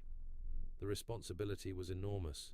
The decisions made by enhanced personnel could influence whether humanity was judged ready for advancement or needed additional time to develop the wisdom necessary for handling advanced technologies responsibly. In the deepest chambers of the underground complex, where the most advanced artifacts were stored and the most sensitive research was conducted, enhanced personnel worked with technologies that could reshape human civilization overnight. But they also carried the weight of knowing that premature application of those technologies could destroy the very civilization they were intended to help. The Nevada desert above remained unchanged, its vast emptiness concealing discoveries that could transform human understanding of its place in the universe. But in the silence of those underground chambers, surrounded by technologies that challenged everything humanity thought it knew about reality, consciousness, and cosmic community, researchers continued their careful work of preparing for a future that stretched far beyond the boundaries of Earth itself. The weight of cosmic responsibility settled into every decision, every experiment, every moment of contact with technologies that represented both humanity's greatest opportunity and its most profound test. In room 51 of the Dreamland Motel, where the walls are thin and the secrets run deep, those responsibilities continue to shape the hidden work that may one day determine whether humanity is ready to take its place among the stars. The weight of those cosmic responsibilities has shaped more than just research protocols and security clearances. It has fundamentally altered the lives of everyone who has glimpsed the true scope of what lies buried beneath the Nevada desert. Dr. Sarah Chen returned to her university position in 1994, but she never returned to the woman she had been before her time in the underground laboratories. Her colleagues noticed the changes immediately. The way she would pause mid-lecture, staring at equations on the blackboard as if seeing patterns that weren't quite there. The manner in which she approached materials research problems with intuitive leaps that bypassed conventional methodology, yet consistently arrived at breakthrough solutions. Most telling was her reluctance to publish findings that pushed too close to the boundaries of what she had learned in those classified chambers. Chen's graduate students found her both inspiring and unsettling. She would guide them toward discoveries that advanced their research by years, yet always with subtle warnings about the responsibilities that came with knowledge. Her laboratory became known for producing students who approached science with an unusual combination of technical brilliance and ethical sophistication. But the real changes were deeper, more personal. Chen began experiencing what she privately called waking dreams, moments when her normal perception would shift and she would find herself aware of connections between all living things. These episodes were brief and unpredictable, but they left her with a profound sense of being part of something vastly larger than individual human existence. She wasn't alone in these experiences. Dr. Jennifer Walsh's psychological studies had documented similar phenomena among many former facility personnel. The consciousness alterations seemed to be permanent, creating a network of individuals scattered throughout conventional society who carried within them knowledge and awareness that couldn't be shared through normal channels. These individuals found ways to recognize each other, subtle signs, and shared understandings that allowed them to identify others who had been touched by the same transformative experiences. They formed informal networks that operated parallel to official channels, sharing insights and supporting each other through the challenges of living with expanded consciousness in a world that wasn't ready to accept such possibilities. Dr. Marcus Webb left his position as a philosopher of science and opened a small bookstore in a college town in Colorado. To casual observers, it seemed like a simple career change, perhaps driven by a desire for a quieter life. But to those who knew how to look, the bookstore served as something more significant. The books Webb selected reflected interests that spanned the intersection of science, consciousness, and human development. His recommendations guided readers toward works that prepared them for concepts they weren't yet ready to encounter directly. Students would arrive seeking help with research projects and leave with reading lists that subtly expanded their understanding of reality's deeper possibilities. Webb's evening discussion groups attracted individuals who were ready to explore questions that mainstream academia couldn't address. These gatherings never explicitly discussed classified information, but they created spaces where people could safely explore ideas about consciousness, cosmic purpose, and humanity's potential for development. The participants in these discussions came from diverse backgrounds, but they shared a common sense that conventional understanding of reality was incomplete. Some were scientists who had encountered phenomena that didn't fit existing paradigms. Others were artists whose work seemed to channel information from sources they couldn't identify. A few were simply individuals who had always felt that there was more to existence than what they could see and measure. Through careful guidance and gradual revelation, Webb helped these individuals develop the conceptual frameworks necessary for understanding more advanced ideas about consciousness and cosmic community. His approach was patient and non-intrusive, allowing people to advance at their own pace while ensuring they developed the wisdom necessary for handling expanded awareness responsibly. Similar informal networks operated throughout the country, connected by bonds of shared understanding and common purpose. Former facility personnel served as nodes in this network, using their conventional careers as cover for activities that prepared humanity for eventual disclosure of the truths hidden beneath Area 51. Dr. Lisa Wang left anthropology and became a counselor specializing in what she termed consciousness transition support. Her clients included individuals who had spontaneous experiences of expanded awareness, encounters with phenomena that challenged their understanding of reality, and intuitive insights that seemed to come from beyond their personal knowledge base. Wang's therapeutic approach incorporated techniques she had learned from studying the enhancement protocols used in the underground facility. She helped clients integrate extraordinary experiences without losing their psychological stability or their ability to function in conventional society. Her work filled a crucial gap for individuals who needed support but couldn't access official channels.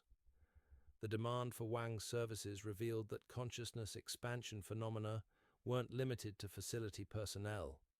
Increasing numbers of people throughout society were reporting experiences that suggested human awareness was naturally evolving toward capabilities that had previously been restricted to those exposed to exotic technologies. Some reported enhanced intuitive abilities that allowed them to sense information beyond normal sensory channels.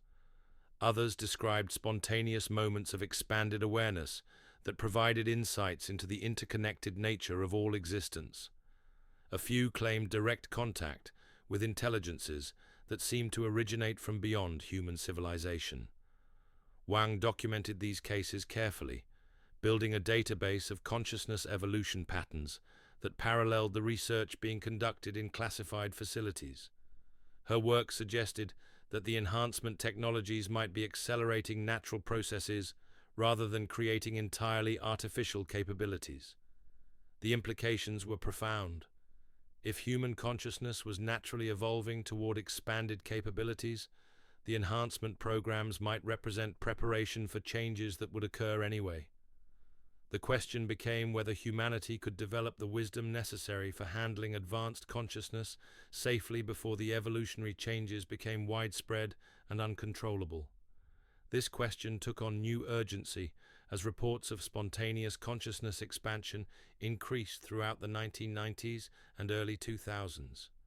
Children were being born with intuitive capabilities that exceeded anything documented in previous generations. Adults were experiencing sudden shifts in awareness that left them with access to information they had never learned through conventional means. Dr. Rebecca Foster, working through a research foundation that provided cover for studying these phenomena, developed screening protocols for identifying individuals who showed signs of natural consciousness enhancement. Her work revealed that the spontaneous changes followed patterns similar to those documented in facility personnel, suggesting that the same underlying processes were occurring through both technological acceleration and natural development. Foster's research identified specific genetic markers that seemed to correlate with enhanced consciousness capabilities. Individuals with these markers were more likely to experience spontaneous awareness expansion and showed greater compatibility with consciousness enhancement technologies when exposed to them under controlled conditions. The discovery of genetic predisposition for consciousness enhancement raised questions about whether the original extraterrestrial visitors had influenced human genetic development in ways that predisposed the species for eventual consciousness expansion. If so, the current enhancement programs might represent the activation of dormant capabilities that had been programmed into human DNA thousands of years ago. Dr. Michael Torres continued his work on dimensional variance phenomena through a private research institute that studied what they publicly termed anomalous physics. His official research focused on theoretical models that could explain reported instances of space-time distortion without requiring acknowledgement of exotic technologies or extraterrestrial influence. But Torres's real focus remained on understanding the fundamental nature of the reality alterations he had documented in the underground facility. His mathematical models suggested that consciousness itself might be a fundamental force in the universe, capable of influencing physical reality through mechanisms that conventional physics had yet to discover. Torres's work attracted a small but dedicated community of researchers who were investigating similar phenomena through legitimate academic channels.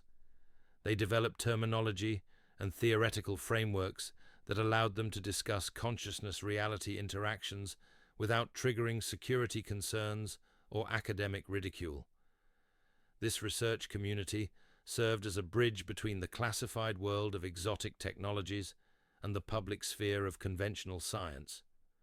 They prepared the conceptual groundwork for eventual disclosure by developing scientific language and theoretical models that could help the broader scientific community understand revolutionary discoveries when they were finally revealed. The bridge-building work required extraordinary patience and careful coordination. Each public revelation had to be timed and presented in ways that advanced understanding without revealing classified information or triggering security responses from government agencies. The researchers involved in this work operated under constant awareness that premature disclosure could result in the suppression of their research and potential personal consequences. Dr. Amanda Phillips developed a private practice that specialized in what she termed high-functioning cognitive enhancement. Her clients included executives, artists, and scientists who sought to optimize their mental capabilities through techniques that incorporated insights from consciousness research. Phillips's methods drew heavily on the protocols she had developed for monitoring enhanced facility personnel, but she adapted them for use with individuals who had no access to exotic technologies. Her approach combined meditation techniques, biofeedback training, and cognitive exercises that could produce measurable improvements in mental performance.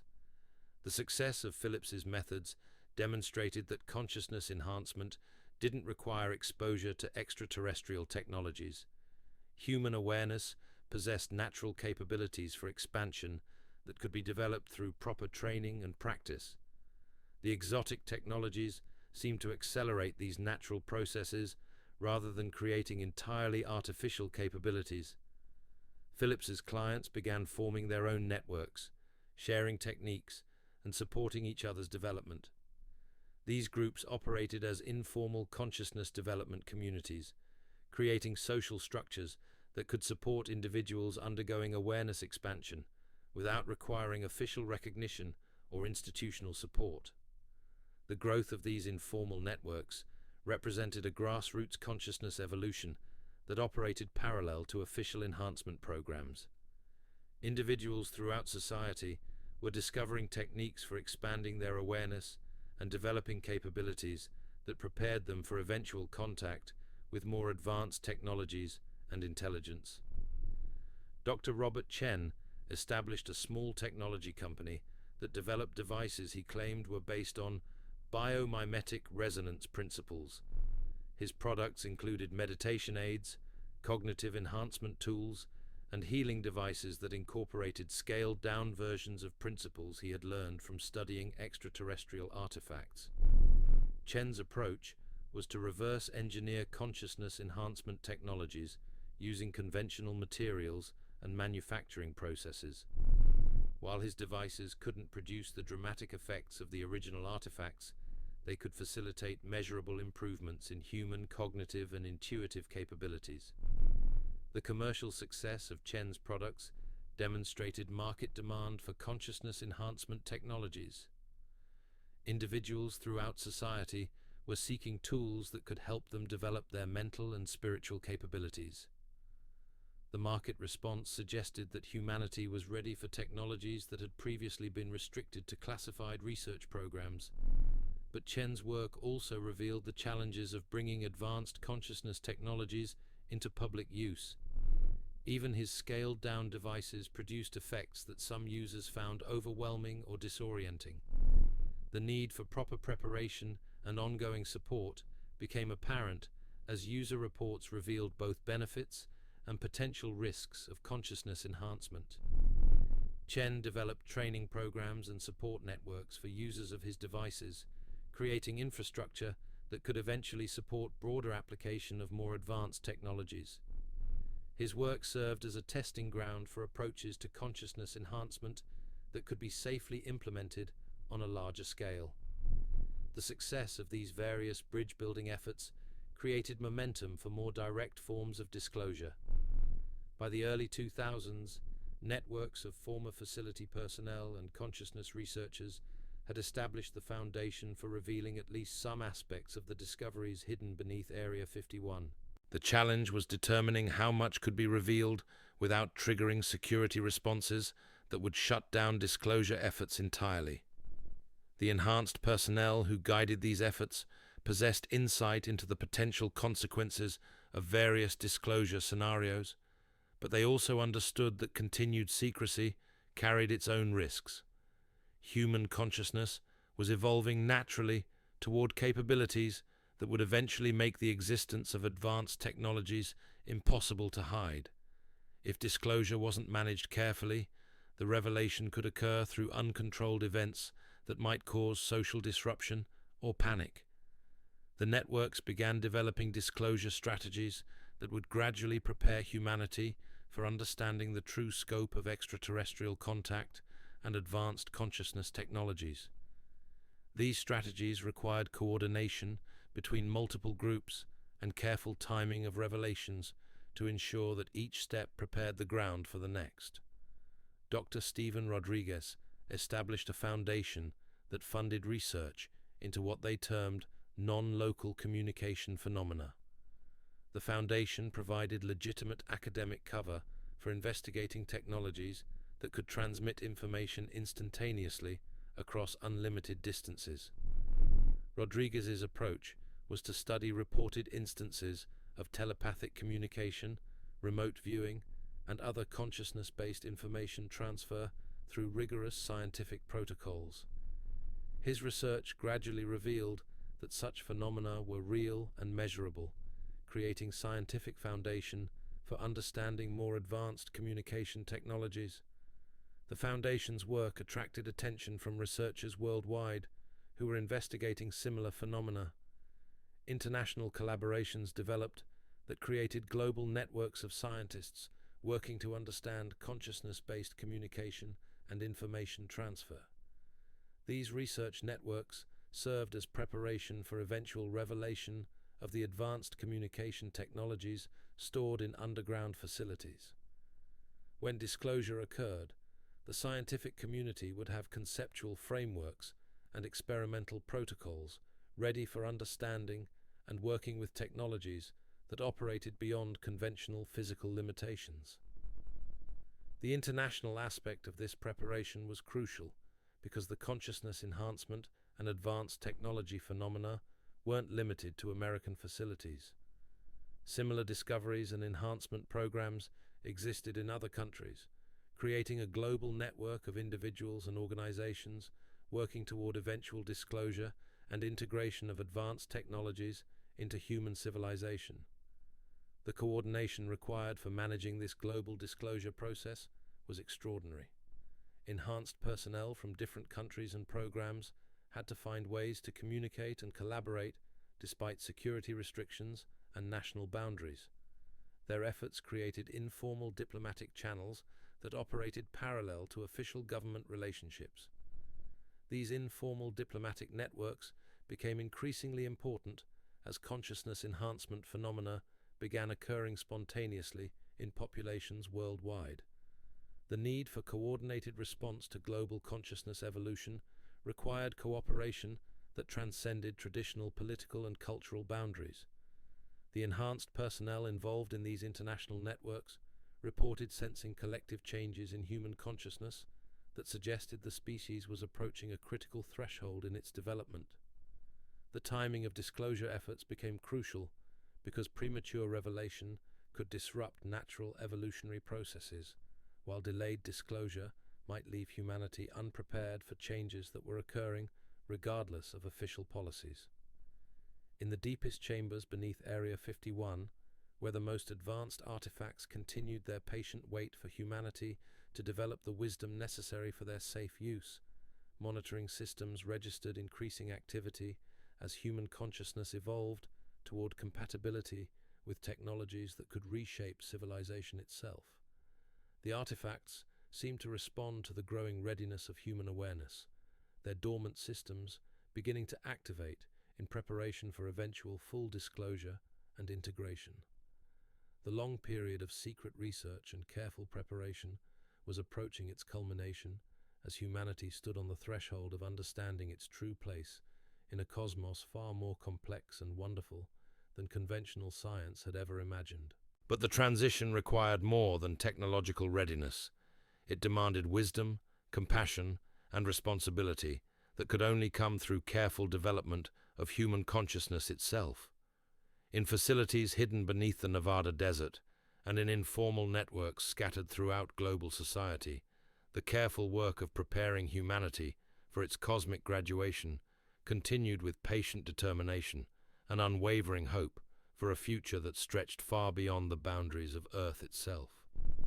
The desert above remained silent, keeping its secrets beneath star-filled skies that held promises of contact and communion with intelligence that had waited patiently for humanity to develop the consciousness necessary for joining the galactic community that had always been humanity's true inheritance.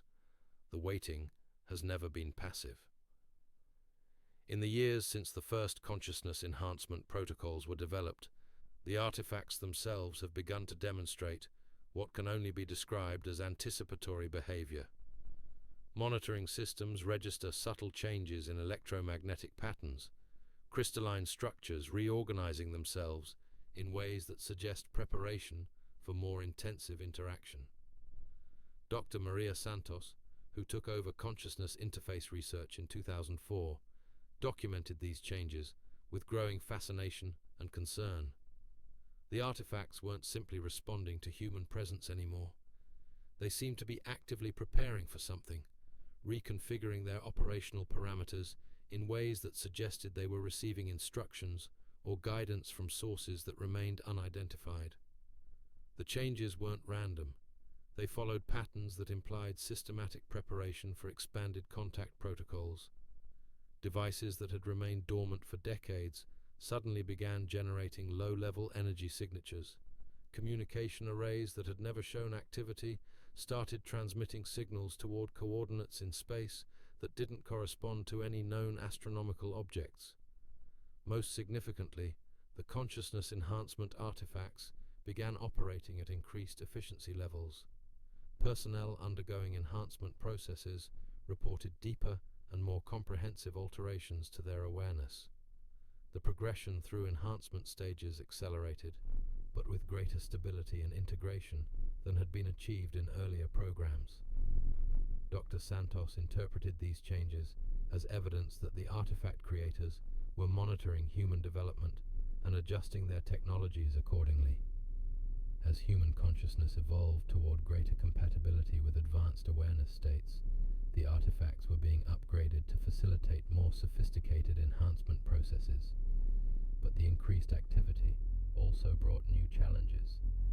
Enhanced personnel began reporting contact experiences that extended beyond the controlled environment of the underground facility.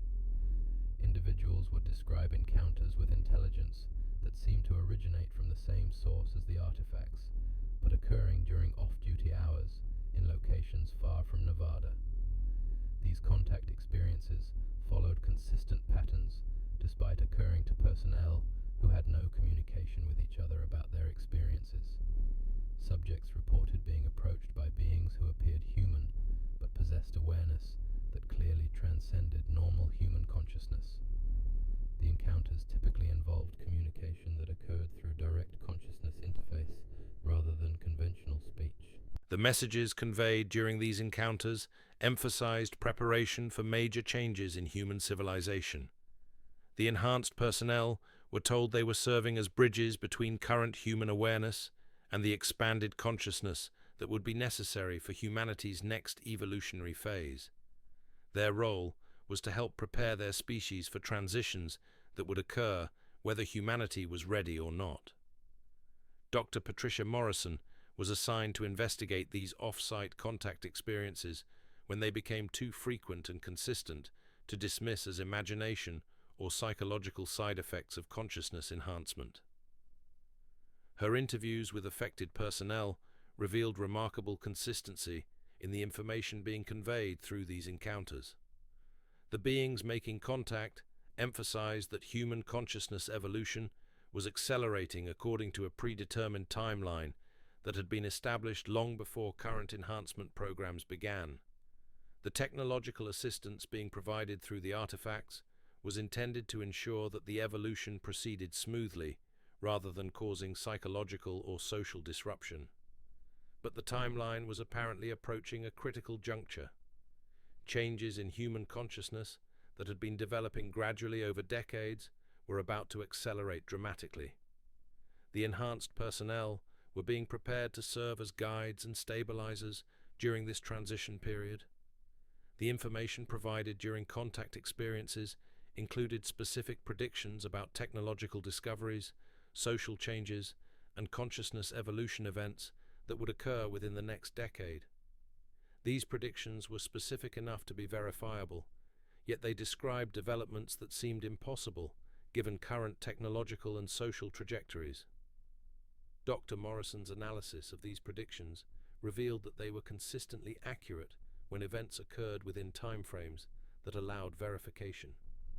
Technological breakthroughs would be announced by research institutions worldwide that precisely matched descriptions provided during contact experiences months or years earlier.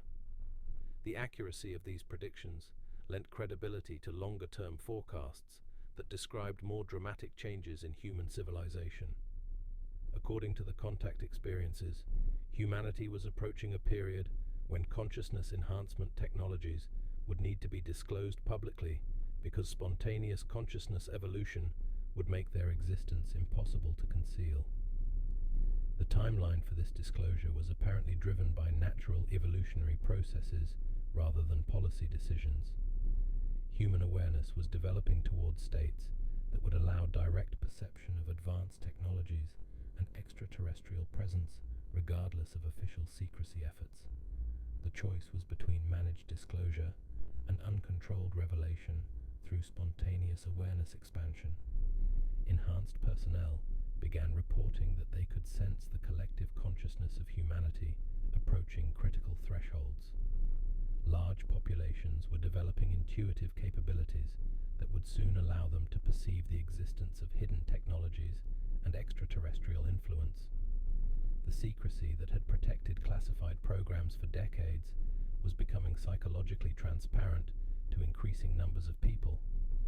This development created urgency around disclosure planning that extended far beyond the informal networks that had been developing for years. Official channels began acknowledging that some form of revelation would be necessary within the foreseeable future, though the scope and timing remained subjects of intense debate. Dr. Jennifer Hayes's geological surveys revealed that the underground cavern networks were showing increased activity that correlated with reports of enhanced consciousness evolution in surface populations. The environmental control systems were operating at higher energy levels, and new passages were apparently opening in areas that had previously been inaccessible. Exploration teams discovered chambers that seemed to have been recently prepared for human occupancy. These spaces contained interfaces and equipment that appeared designed for consciousness enhancement procedures far more advanced than anything previously encountered. The chambers were clearly intended for large numbers of individuals rather than the small research teams that had been working with the artifacts. The discovery of these mass consciousness enhancement facilities suggested that the artifact creators were preparing for a significant expansion of human participation in enhancement programs. The underground complex was being configured to accommodate hundreds or potentially thousands of individuals simultaneously. But the purpose of such large-scale enhancement operations remained unclear. The enhanced personnel, who had access to the deepest levels of information through their consciousness interface experiences, were reluctant to discuss what they had learned about future plans. Their reluctance seemed to stem from concern about the psychological impact of certain revelations rather than security restrictions. Dr. Amanda Phillips was tasked with developing protocols for managing the psychological challenges that would accompany large-scale consciousness enhancement operations. Her research revealed that while individual enhancement could be managed through careful preparation and support systems, mass enhancement would create social and cultural disruptions that required entirely different approaches. The consciousness changes associated with enhancement weren't limited to individual awareness. They fundamentally altered how people related to each other and to society generally. Enhanced individuals often found conventional social structures and cultural values incompatible with their expanded perspectives. Mass enhancement could result in the effective dissolution of existing social frameworks. Phillips's research suggested that successful mass enhancement would require simultaneous changes in educational systems, governance structures, economic models, and cultural institutions. The consciousness evolution couldn't be separated from comprehensive social transformation that would reshape human civilization fundamentally. The magnitude of these required changes explained why disclosure and enhancement programs had proceeded so cautiously for decades.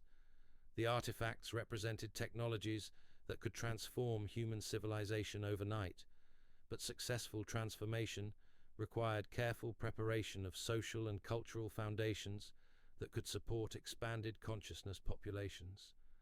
The enhanced personnel, working in the deepest levels of the program, began developing blueprints for social structures that could accommodate mass consciousness enhancement. These blueprints drew on insights from their consciousness interface experiences, as well as analysis of successful consciousness evolution processes documented in the historical information stored within the artifacts. The social structures described in these blueprints operated on principles that seemed impossibly idealistic to conventional thinking, but apparently represented standard organizational models for consciousness-enhanced civilizations.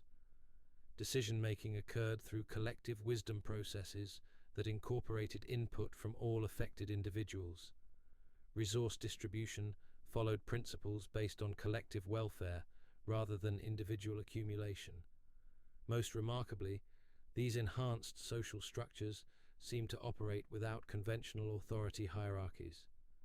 Leadership emerged naturally from individuals whose consciousness development qualified them for specific roles, but leadership was fluid and responsive to changing circumstances rather than being institutionalized through permanent positions. The feasibility of implementing such social structures depended on the consciousness enhancement technologies that could help individuals transcend the competitive and hierarchical thinking patterns that characterized current human civilization. But the transition required careful sequencing to prevent social collapse during the transformation period. Dr. Robert Chen's commercial consciousness enhancement technologies began serving as testing grounds for scaled-down versions of the social transformation processes. His user communities developed organizational structures that incorporated collective decision-making and resource-sharing approaches derived from enhanced consciousness principles. The success of these experimental communities demonstrated that humans were capable of adapting to enhanced social structures when they had access to consciousness, development technologies, and proper preparation. But the experiments also revealed the challenges of transitioning from conventional social frameworks to enhanced organizational models. The transition required individuals to release attachment to personal identity patterns that had been reinforced throughout their lives. Enhanced consciousness involved recognizing oneself as part of a larger collective intelligence while maintaining individual autonomy and creative expression. The balance between individual and collective awareness required ongoing attention and support. Dr. Stephen Rodriguez's communication research revealed that the advanced communication technologies stored in the underground facilities were designed to facilitate the collective consciousness operations that enhanced social structures required. The instant information sharing capabilities would allow enhanced communities to coordinate activities and share resources with unprecedented efficiency.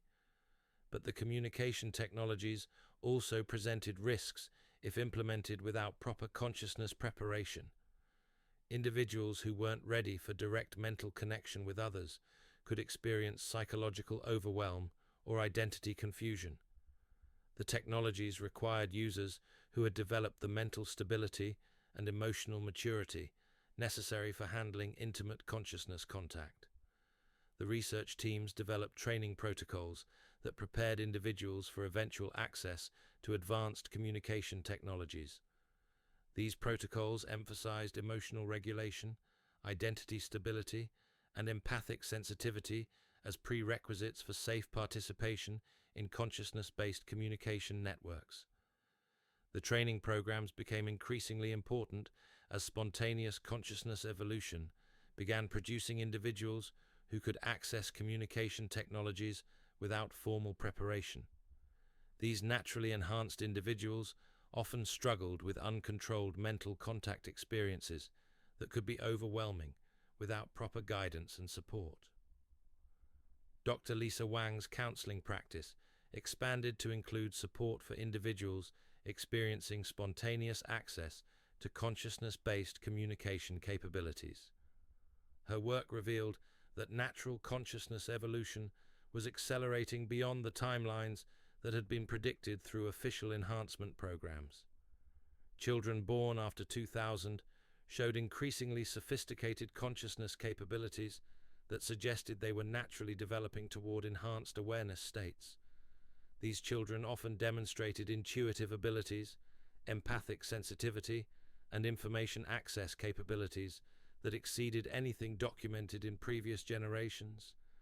The emergence of naturally enhanced children created new challenges for educational and social systems that weren't designed to accommodate such capabilities. These children often found conventional educational approaches boring or frustrating because they could access information directly through consciousness rather than requiring traditional learning methods. Wang worked with families and educational institutions to develop approaches that could nurture naturally enhanced children without suppressing their unusual capabilities. Her work became a model for educational reforms that would be necessary as consciousness evolution became more widespread. The naturally enhanced children also provided insights into the consciousness capabilities that would become standard for future human populations. Their abilities suggested that the artificial enhancement technologies were accelerating natural evolutionary processes rather than creating entirely new capabilities. Dr. Marcus Webb's bookstore became an informal center for supporting families with naturally enhanced children. His evening discussion groups expanded to include sessions specifically focused on helping parents understand and nurture consciousness capabilities in their children. Webb's work revealed that naturally enhanced children often possessed information about future developments that proved accurate when events occurred. The children seemed to have access to the same information sources that enhanced facility personnel contacted through consciousness interface technologies. This access suggested that the distinction between artificially enhanced and naturally evolved consciousness was becoming increasingly meaningless. The same information networks and communication capabilities were becoming available through multiple pathways as human consciousness evolved toward compatibility with advanced technologies. The convergence of artificial enhancement and natural evolution created opportunities for accelerating disclosure and social transformation processes. Naturally enhanced individuals could serve as bridges between enhanced facility personnel and conventional populations, helping to prepare society for revelations that would otherwise seem impossible to accept. But the convergence also created security challenges, as naturally enhanced individuals began accessing information that had previously been restricted to classified programs. Traditional security measures became ineffective when individuals could perceive hidden information directly through consciousness, rather than requiring physical access to classified materials. The enhanced personnel working in the deepest levels of the program began developing new approaches to information security that acknowledged the reality of consciousness-based information access. Rather than attempting to prevent such access, they focused on ensuring that individuals who gained access to sensitive information were prepared to handle it responsibly. These new security approaches required fundamental changes in how classified programs operated. Instead of relying on physical restrictions and clearance hierarchies, security became based on consciousness development and ethical maturity. Individuals gained access to information as they demonstrated readiness to use it wisely rather than through institutional authorization. The transition to consciousness-based security models paralleled the broader social transformations that would be necessary for integrating advanced technologies into human civilization. Traditional institutional structures were being replaced by organizational models based on consciousness development and collective wisdom. In the deepest chambers beneath Area 51, where the most advanced artifacts waited for humanity to develop the consciousness necessary for their full activation, monitoring systems registered unprecedented activity as human awareness approached the thresholds that would trigger the next phase of the ancient plan that had been unfolding for millennia. The artifacts were no longer waiting passively. They were actively preparing for integration into human civilization, reconfiguring themselves for operations that would extend far beyond the classified research programs that had nurtured them in secrecy. The patient work of consciousness development and social preparation was approaching culmination as humanity stood ready to take its place in the galactic community that had always been its true destiny. The Nevada desert above remained unchanged, its vast silence concealing the revolutionary transformations taking place in the depths below. But the silence itself was changing, becoming pregnant with possibilities that would soon emerge into the light of day. The secrets buried beneath Area 51 were stirring, preparing to surface into a world that was finally ready to receive them. In the underground chambers where enhanced consciousness met alien wisdom, where human potential touched the stars themselves, the future was taking shape with gentle inevitability. The long night of secrecy was ending, and the dawn of cosmic citizenship was beginning to break across the desert horizon. The transformation wouldn't come through dramatic revelation or sudden disclosure. It would emerge naturally, like dawn breaking over mountains, as human consciousness evolved toward the awareness that had always been its birthright. In the depths beneath the Nevada desert, ancient technologies waited with infinite patience for the moment when humanity would finally be ready to come home to itself and to the universe that had never stopped calling its name. The whispers in the desert wind carry promises of wonders yet to be revealed, of technologies that will heal the world, of consciousness that will unite humanity with the stars. In room 51 of the Dreamland Motel, where the walls are thin and the secrets run deep, those promises echo through the night with the gentle persistence of truth that can no longer be contained. The awakening has begun, and nothing will ever be the same. The awakening manifests in ways both subtle and profound, rippling outward from those underground chambers like heat shimmer rising from desert stone. Dr. Elena Vasquez noticed it first in her sleep laboratory at UC San Diego, where she monitored the brain patterns of volunteers participating in what she publicly described as lucid dreaming research. But the dreams her subjects reported weren't quite dreams, and the neural activity she recorded didn't match any patterns in the existing literature. Participants would enter REM sleep, and their brain waves would shift into configurations that resembled the enhanced personnel readings she had seen in classified briefings years earlier. They would dream of vast underground spaces, of crystalline technologies that hummed with their own intelligence, of beings whose thoughts flowed like water between minds. When they woke, they retained fragments of information they couldn't have learned through conventional means, mathematical concepts that wouldn't be published for months, engineering principles that challenged current understanding of materials science. Most disturbing of all, detailed knowledge of events occurring in facilities they'd never seen, in programs they'd never heard of. Dr. Vasquez documented these cases with growing unease.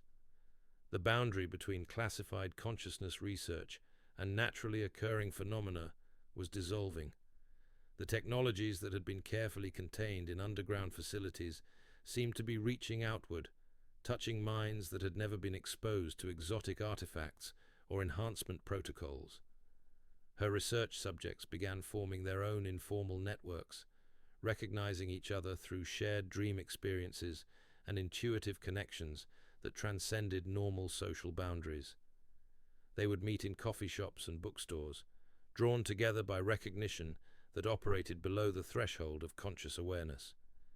These naturally enhanced individuals carried within them pieces of the larger puzzle that was taking shape across the globe. Each had access to fragments of information that, when combined, revealed patterns suggesting coordinated preparation for changes that extended far beyond individual consciousness development.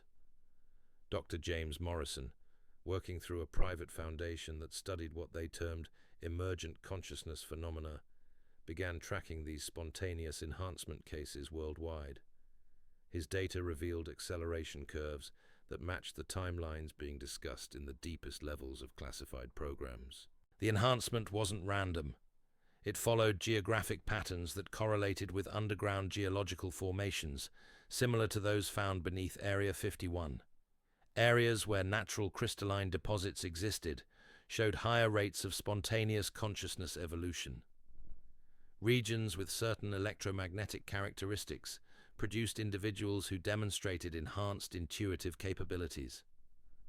Morrison's analysis suggested that the consciousness enhancement technologies weren't limited to artificial devices stored in classified facilities.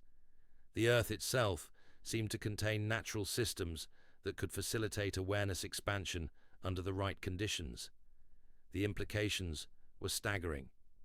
If consciousness enhancement was a natural terrestrial phenomenon, then the exotic technologies might be amplifying processes that had always existed rather than introducing entirely foreign capabilities. Human potential might be far greater than conventional understanding suggested, limited only by social and cultural conditioning rather than biological constraints. Dr. Rebecca Chen continued her materials research through a small company that developed what she publicly described as biomimetic resonance applications. Her products included devices that incorporated principles derived from studying natural consciousness enhancement phenomena, creating technologies that could facilitate awareness expansion without requiring access to classified artifacts. Chen's approach was to reverse engineer the consciousness interface principles she had observed in underground facilities using conventional materials and manufacturing processes. While her devices couldn't produce the dramatic effects of the original artifacts, they could help individuals access natural consciousness capabilities that existed within human potential. The commercial success of Chen's products revealed market demand that extended far beyond the small community of consciousness researchers. Individuals throughout society were seeking tools that could help them develop capabilities they sensed but couldn't access through conventional means. But Chen's work also revealed the delicate balance required for safe consciousness enhancement. Even her scaled-down technologies could produce overwhelming experiences for users who weren't properly prepared. The need for graduated exposure and ongoing support became apparent as user reports documented both remarkable benefits and occasional psychological difficulties. Chen developed training programs that prepared individuals for consciousness enhancement experiences, while building support communities that could help users integrate their expanded capabilities into conventional life. Her work became a model for approaches that could eventually support broader application of more advanced technologies. The training programs attracted individuals from diverse backgrounds who shared common experiences of sensing that reality contained more than conventional perception revealed. Many reported lifelong intuitions that they were part of something larger than individual existence, feelings that found validation through consciousness enhancement experiences. Dr. Patricia Walsh established a research center that studied what she termed consciousness emergence patterns in children born after 2005. Her work revealed that natural enhancement capabilities were becoming increasingly common in younger populations, suggesting that consciousness evolution was accelerating through generational change. The children Walsh studied demonstrated abilities that exceeded anything documented in previous research. They could access information through intuitive channels that bypassed conventional learning processes.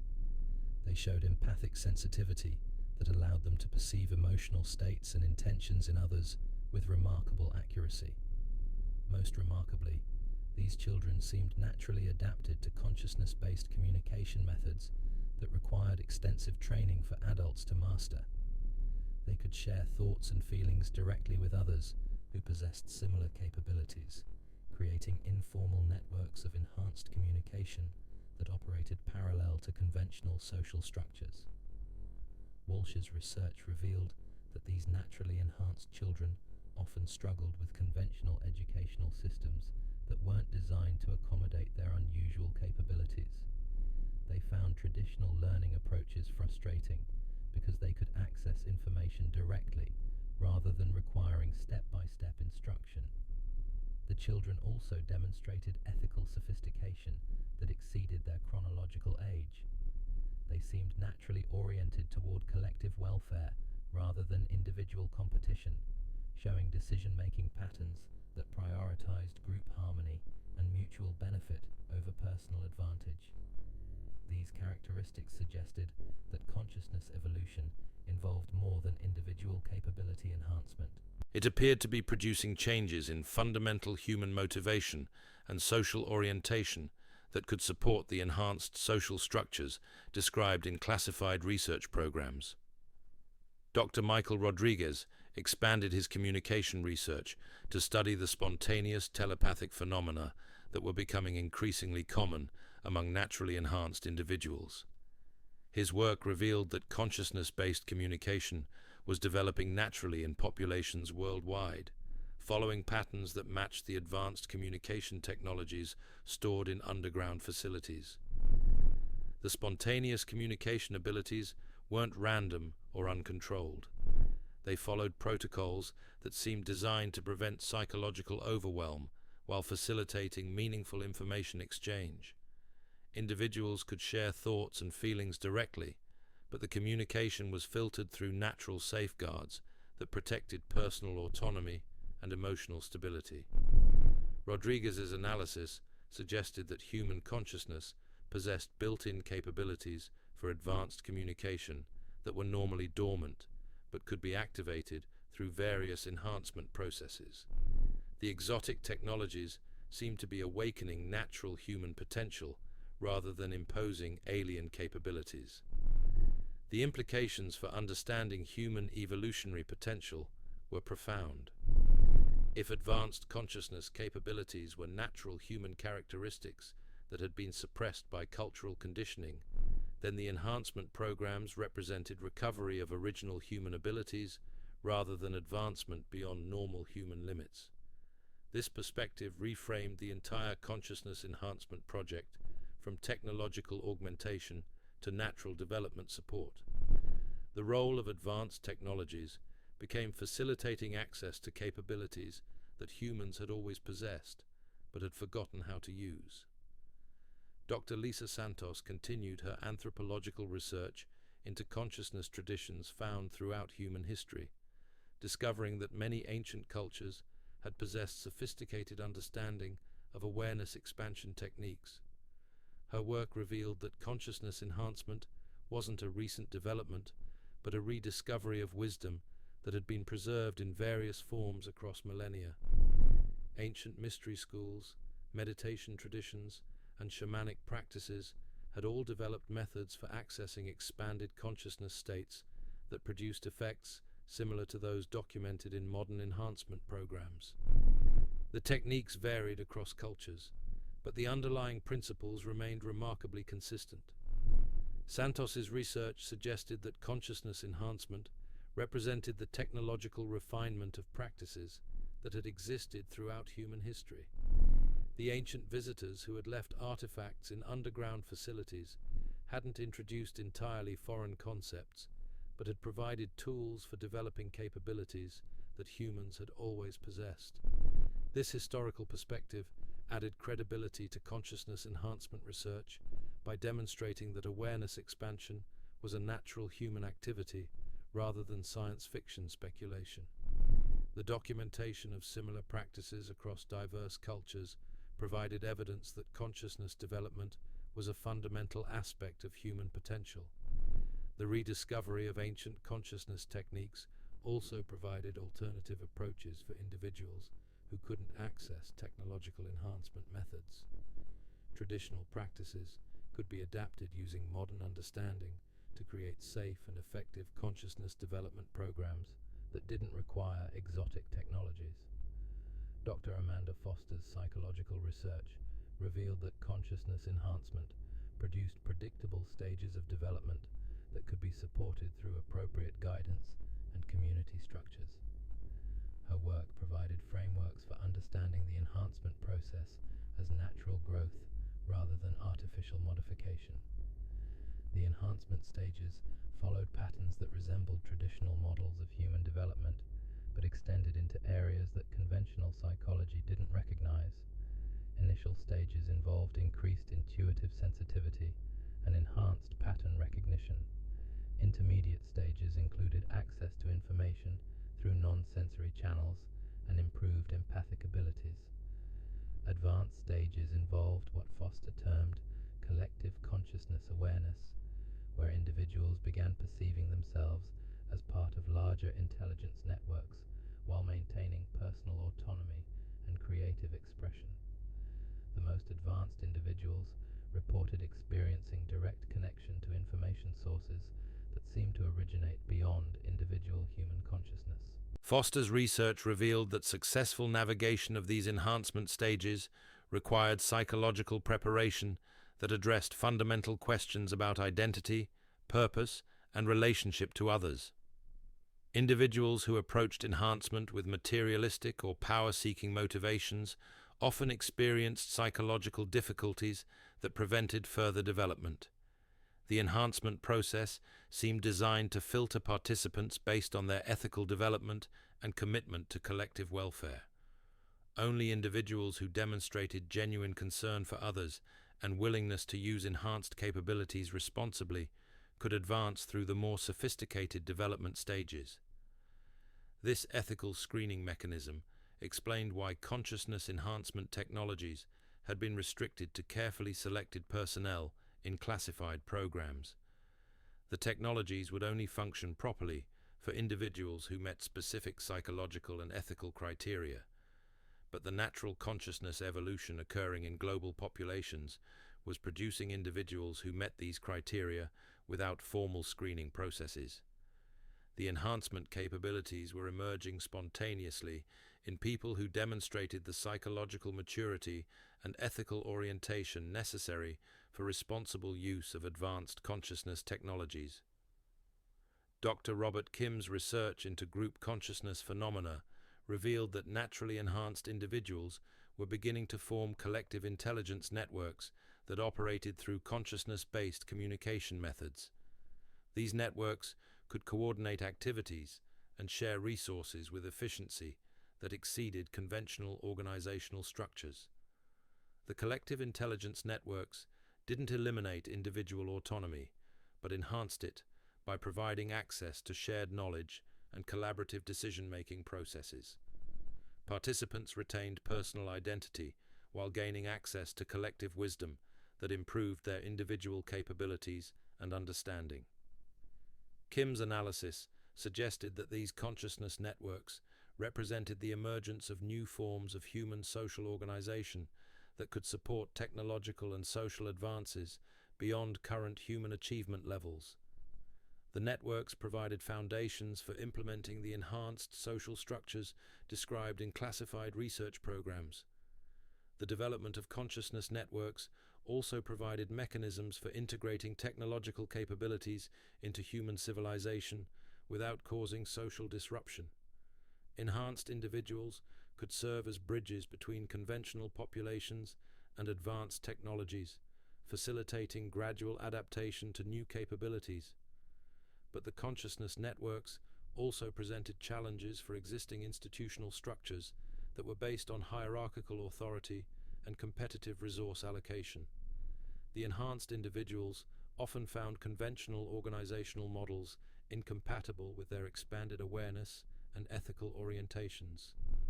Dr. Jennifer Hayes's geological research revealed that consciousness enhancement phenomena were correlated with specific underground formations that existed worldwide. Areas with particular crystalline deposits, electromagnetic characteristics, and geological structures showed higher rates of spontaneous consciousness evolution. Hayes's analysis suggested that the Earth itself contained natural systems that could facilitate consciousness enhancement under appropriate conditions. The underground facilities at Area 51 might represent artificial amplification of natural terrestrial capabilities rather than introduction of entirely foreign technologies. The global distribution of consciousness-enhancing geological formations implied that the ancient visitors had selected Earth specifically because of its natural consciousness development potential. The planet might have been chosen as a consciousness development center because of existing capabilities rather than needing to be artificially modified to support such activities. This perspective reframed Earth's relationship to galactic civilization from passive recipient of technological gifts to active participant in cosmic consciousness development processes.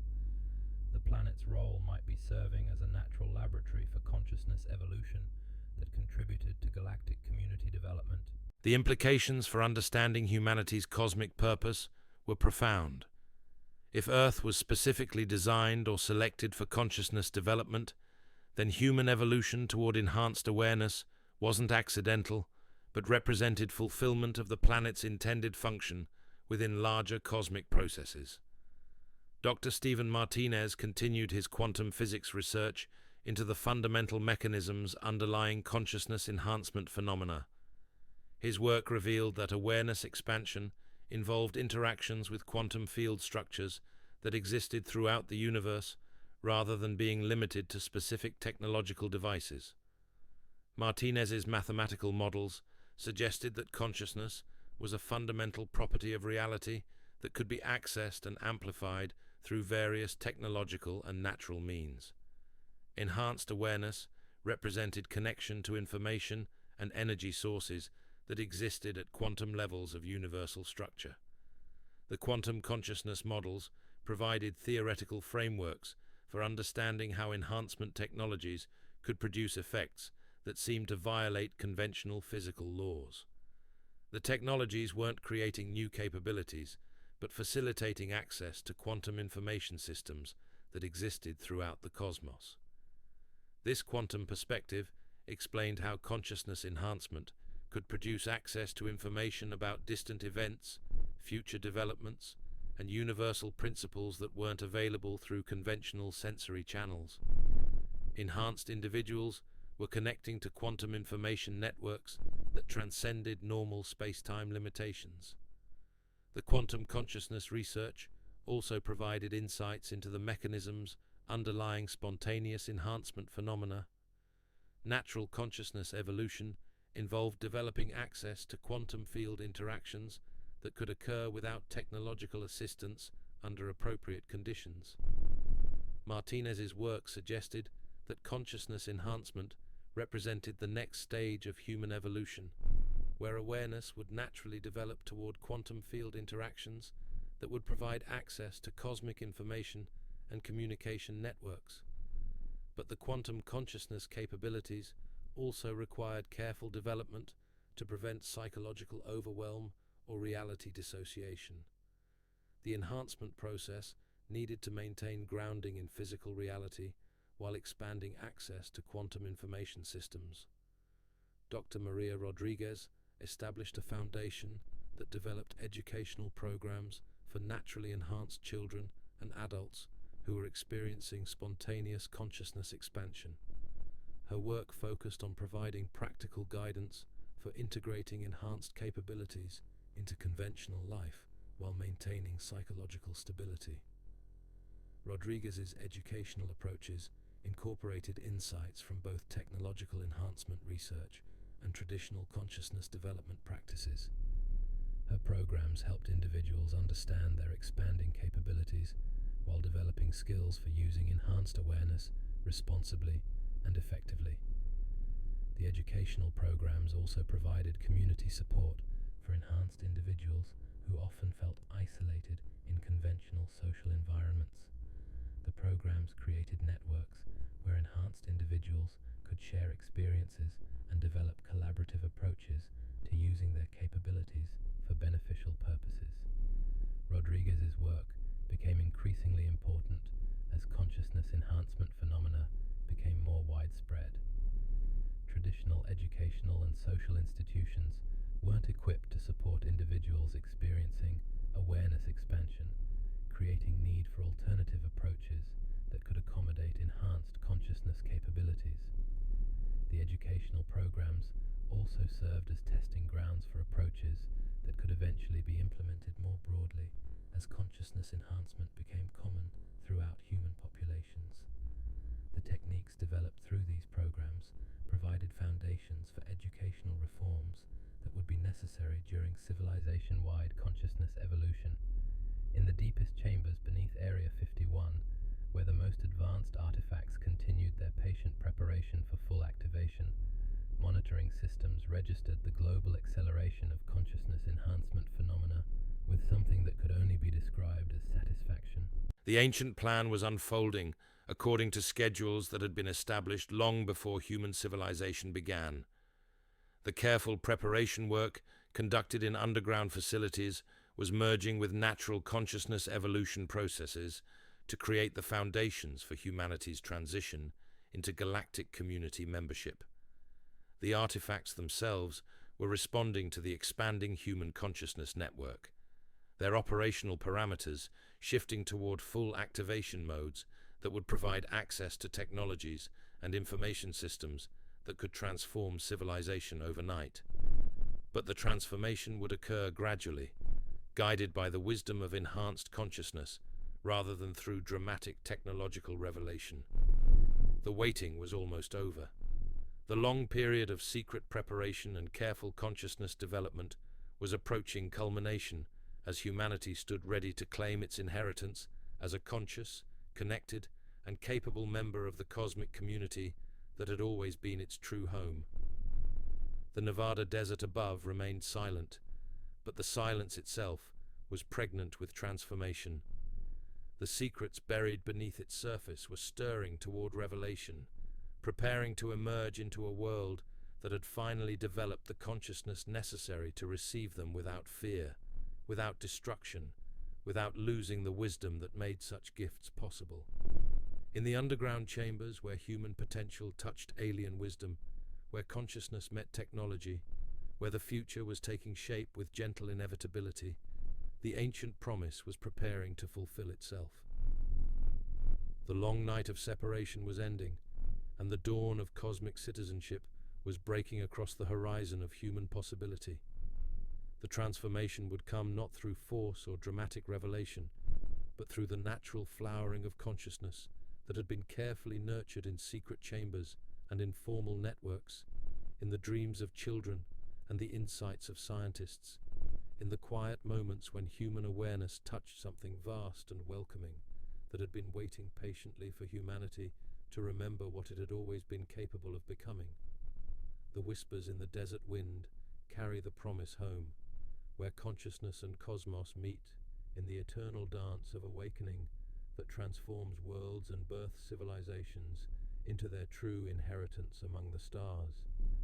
The whispers grow stronger now, carried on winds that have crossed continents and centuries to reach this moment. In laboratories scattered across the globe, in the dreams of children who wake with knowledge they shouldn't possess, in the quiet moments when enhanced consciousness touches something vast and patient that has always been waiting, the transformation accelerates beyond the carefully managed timelines that once governed disclosure protocols.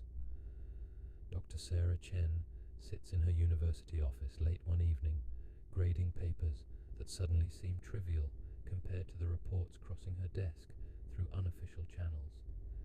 Students worldwide are demonstrating capabilities that bypass conventional learning entirely.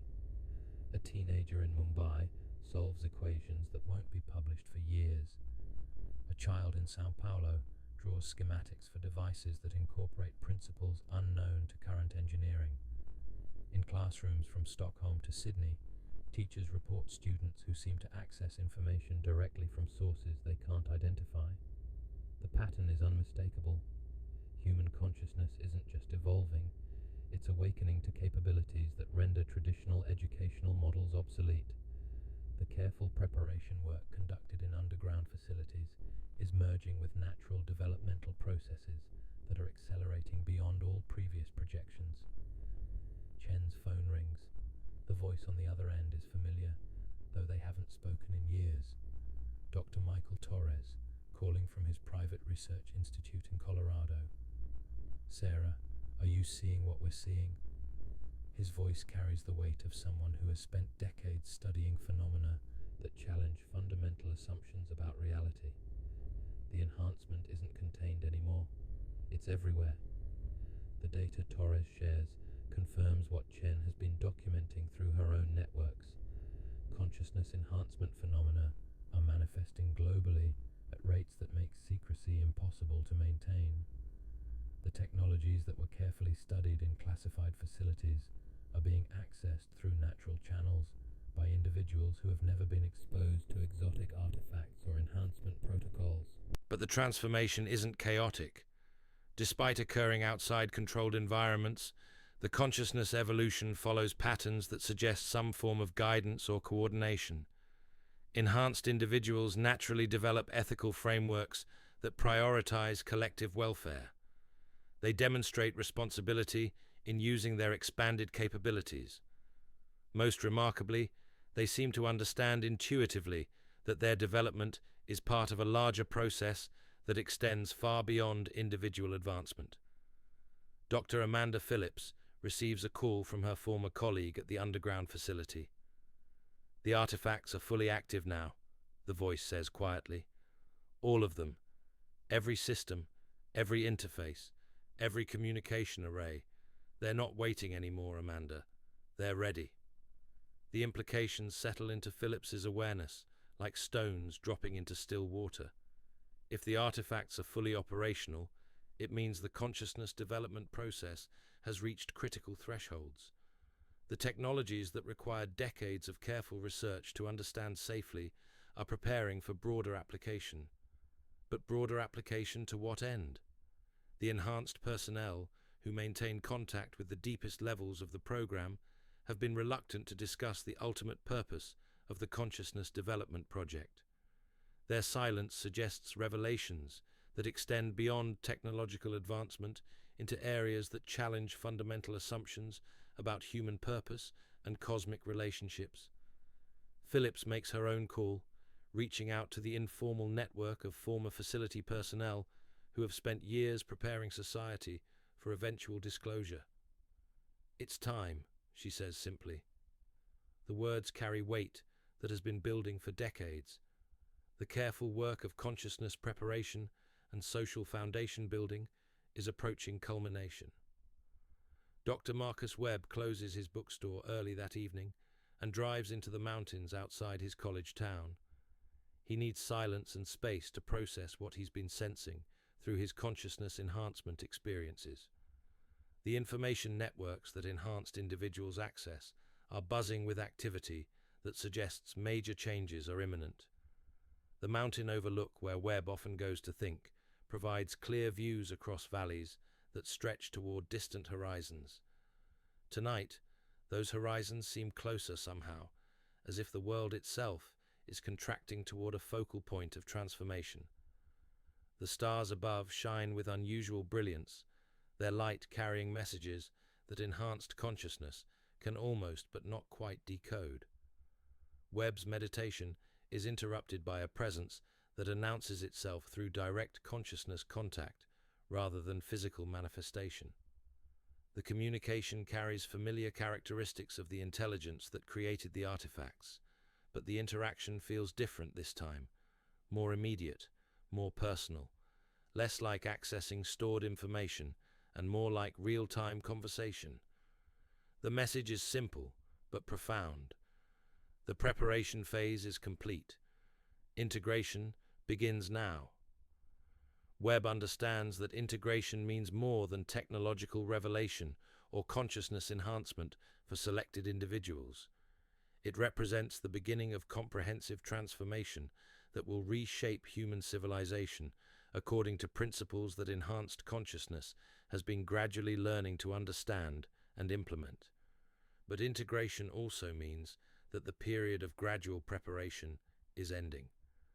The changes that have been developing quietly in classified facilities and informal networks are about to become visible to global populations that may not be prepared for revelations that challenge everything they believe about reality, consciousness, and humanity's place in the universe.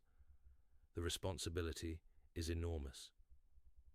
Enhanced individuals like Webb carry knowledge and capabilities that could help guide humanity through the transformation process, but they also understand that the changes must emerge naturally from human consciousness development rather than being imposed through external authority. Dr. Jennifer Hayes leads her final geological expedition into the deepest accessible regions of the cavern network beneath Area 51. Her team's mission is to document the full extent of the underground infrastructure before it transitions from research facility to active operational status. What they discover in those deepest chambers exceeds even their enhanced consciousness expectations. The cavern systems extend far beyond previous surveys had revealed, connecting to underground networks that span continents. Transportation corridors link consciousness development centers scattered across the globe, creating an integrated infrastructure for supporting planetary consciousness evolution. The environmental control systems that maintain optimal conditions throughout the network are operating at maximum efficiency, preparing the facilities for occupation levels that dwarf current research programs. The underground complex is being configured to accommodate not hundreds, but hundreds of thousands of individuals simultaneously. Hayes's geological analysis reveals that the network connections aren't limited to terrestrial facilities. Some of the transportation corridors extend to depths that suggest connections to systems that transcend planetary boundaries entirely. The consciousness development infrastructure appears to be part of a galactic network that links developing civilizations across vast distances. The implications are staggering. Earth isn't just receiving assistance from advanced civilizations, it's being integrated into a cosmic community that operates according to principles of consciousness development and collective welfare that enhanced individuals have been learning to understand. But integration into galactic community requires more than technological readiness. It demands wisdom, compassion, and responsibility that can only emerge through conscious development of human awareness itself. The consciousness enhancement programs have been preparing humanity for responsibilities that extend far beyond terrestrial concerns. Dr. Elena Vasquez documents the final stages of her sleep laboratory research as the boundary between dream and waking consciousness dissolves entirely for her most advanced subjects. They no longer need sleep to access the information networks and communication systems that consciousness enhancement provides. Their awareness operates continuously across multiple levels of reality simultaneously. The subjects report that the distinction between individual and collective consciousness is becoming meaningless. They experience themselves as autonomous beings while simultaneously participating in larger intelligence networks that incorporate awareness from sources throughout the cosmos. The perspective is both humbling and empowering, revealing individual significance within contexts of unimaginable scope. But the most remarkable aspect of their expanded consciousness is the sense of homecoming it provides. Rather than feeling alienated by contact with cosmic intelligence, they experience profound recognition and belonging. The consciousness development process isn't leading away from human identity, but toward fuller realization of what human consciousness has always been capable of becoming. Vasquez's research confirms what enhanced personnel have been reporting through classified channels for years. Consciousness evolution represents recovery of natural human capabilities rather than advancement beyond normal human potential. The enhancement technologies facilitate access to awareness levels that humans are designed to achieve through proper development. The implications for understanding human purpose and potential are revolutionary. If enhanced consciousness is natural human capability, then current limitations represent suppression of innate abilities rather than biological constraints. The consciousness development programs are removing artificial restrictions rather than adding foreign enhancements.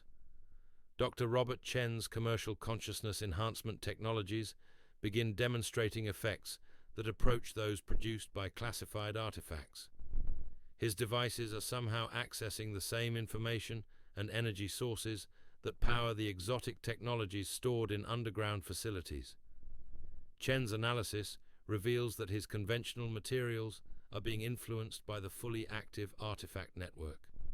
The enhanced electromagnetic and quantum field effects generated by the operational alien technologies are creating global conditions that amplify consciousness development processes regardless of the specific methods being used.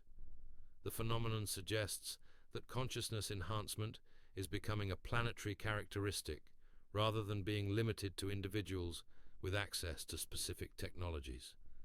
The entire Earth is being transformed into a consciousness development environment that supports awareness expansion through multiple channels simultaneously.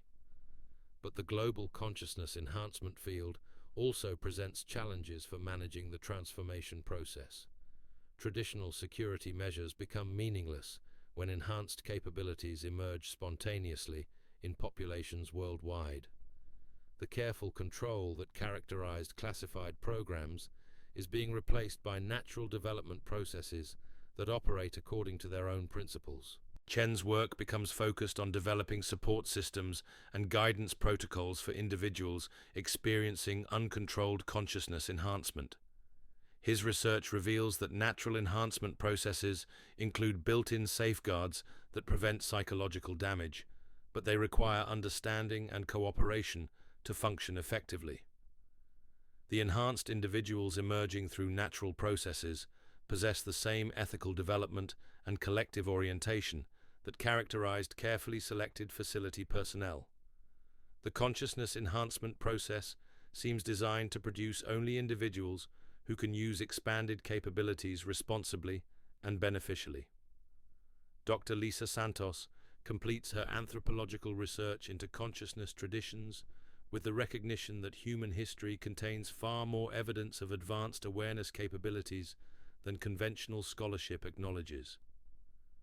The documentation exists in plain sight, hidden only by cultural assumptions that dismiss extraordinary human potential as mythology or symbolism. Ancient texts describe consciousness capabilities that match exactly the effects produced by modern enhancement technologies. Historical accounts document individuals who demonstrated enhanced awareness, communication abilities, and access to information sources that transcended normal sensory limitations. The consistency of these historical reports across diverse cultures and time periods provides evidence that consciousness enhancement has been a recurring theme throughout human development. The current technological approach represents refinement of natural processes that have operated throughout human history. Santos's research suggests that the ancient visitors who left artifacts in underground facilities weren't introducing foreign concepts, but were providing tools for developing capabilities that humans had always possessed, but had gradually forgotten how to access through cultural conditioning and social limitations. The rediscovery of natural consciousness capabilities through both technological and traditional means represents healing of artificial divisions between human potential and human achievement. The enhancement process is restoring wholeness to human awareness rather than adding foreign elements. As the transformation accelerates beyond all previous timelines, the enhanced individuals scattered throughout global society find themselves naturally coordinating activities and sharing resources through consciousness-based communication networks. They form informal councils that operate through collective wisdom processes, making decisions that prioritize human welfare and planetary health over institutional interests. These consciousness councils begin addressing challenges that conventional institutions have been unable to solve. Environmental problems yield to solutions that incorporate both advanced technology and natural wisdom. Social conflicts resolve through approaches that address underlying causes rather than symptoms.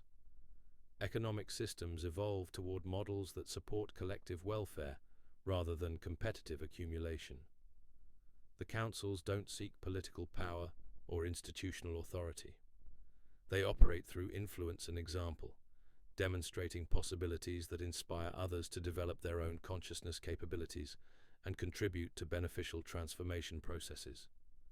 But the emergence of consciousness-based governance creates tension with existing institutional structures that depend on hierarchical authority and competitive resource allocation. The enhanced individuals often find themselves working within conventional systems while being guided by awareness that transcends traditional organizational boundaries. Dr. Patricia Morrison documents the psychological adaptations required for individuals transitioning from conventional consciousness to enhanced awareness states. Her research reveals that successful integration requires release of attachment to identity patterns based on separation, competition, and material accumulation. The consciousness enhancement process naturally dissolves psychological barriers that prevent recognition of interconnection and collective responsibility. Enhanced individuals experience themselves as part of larger intelligence networks while maintaining personal autonomy and creative expression. But the identity transitions can be challenging for individuals who have built their self-concept around conventional achievement models. The enhancement process requires fundamental re-evaluation of purpose, relationship, and success that some find difficult to navigate without proper support. Morrison's protocols emphasize gradual integration and community support for individuals undergoing consciousness transition. The process works best when enhanced individuals can share experiences and provide mutual guidance rather than attempting to navigate the changes in isolation. The community support systems become increasingly important as consciousness enhancement becomes widespread. Traditional therapeutic and counseling approaches aren't adequate for supporting individuals experiencing awareness expansion that transcends conventional psychological frameworks.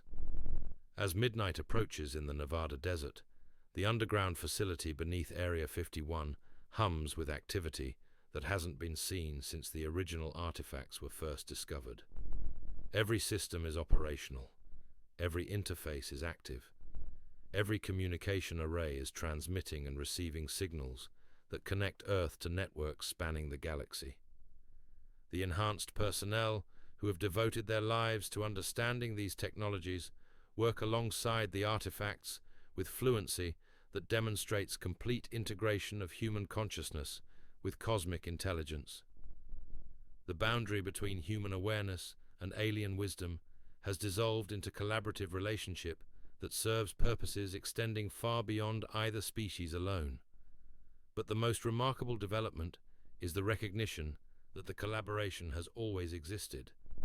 Human consciousness and cosmic intelligence aren't separate entities learning to work together. They're aspects of a unified awareness that artificial separation had obscured. The enhancement process represents healing of divisions that never actually existed at fundamental levels of reality. The artifacts themselves seem to pulse with satisfaction as their long wait approaches culmination. For millennia, they have maintained patient readiness for the moment when human consciousness would develop sufficiently to support full activation of their capabilities.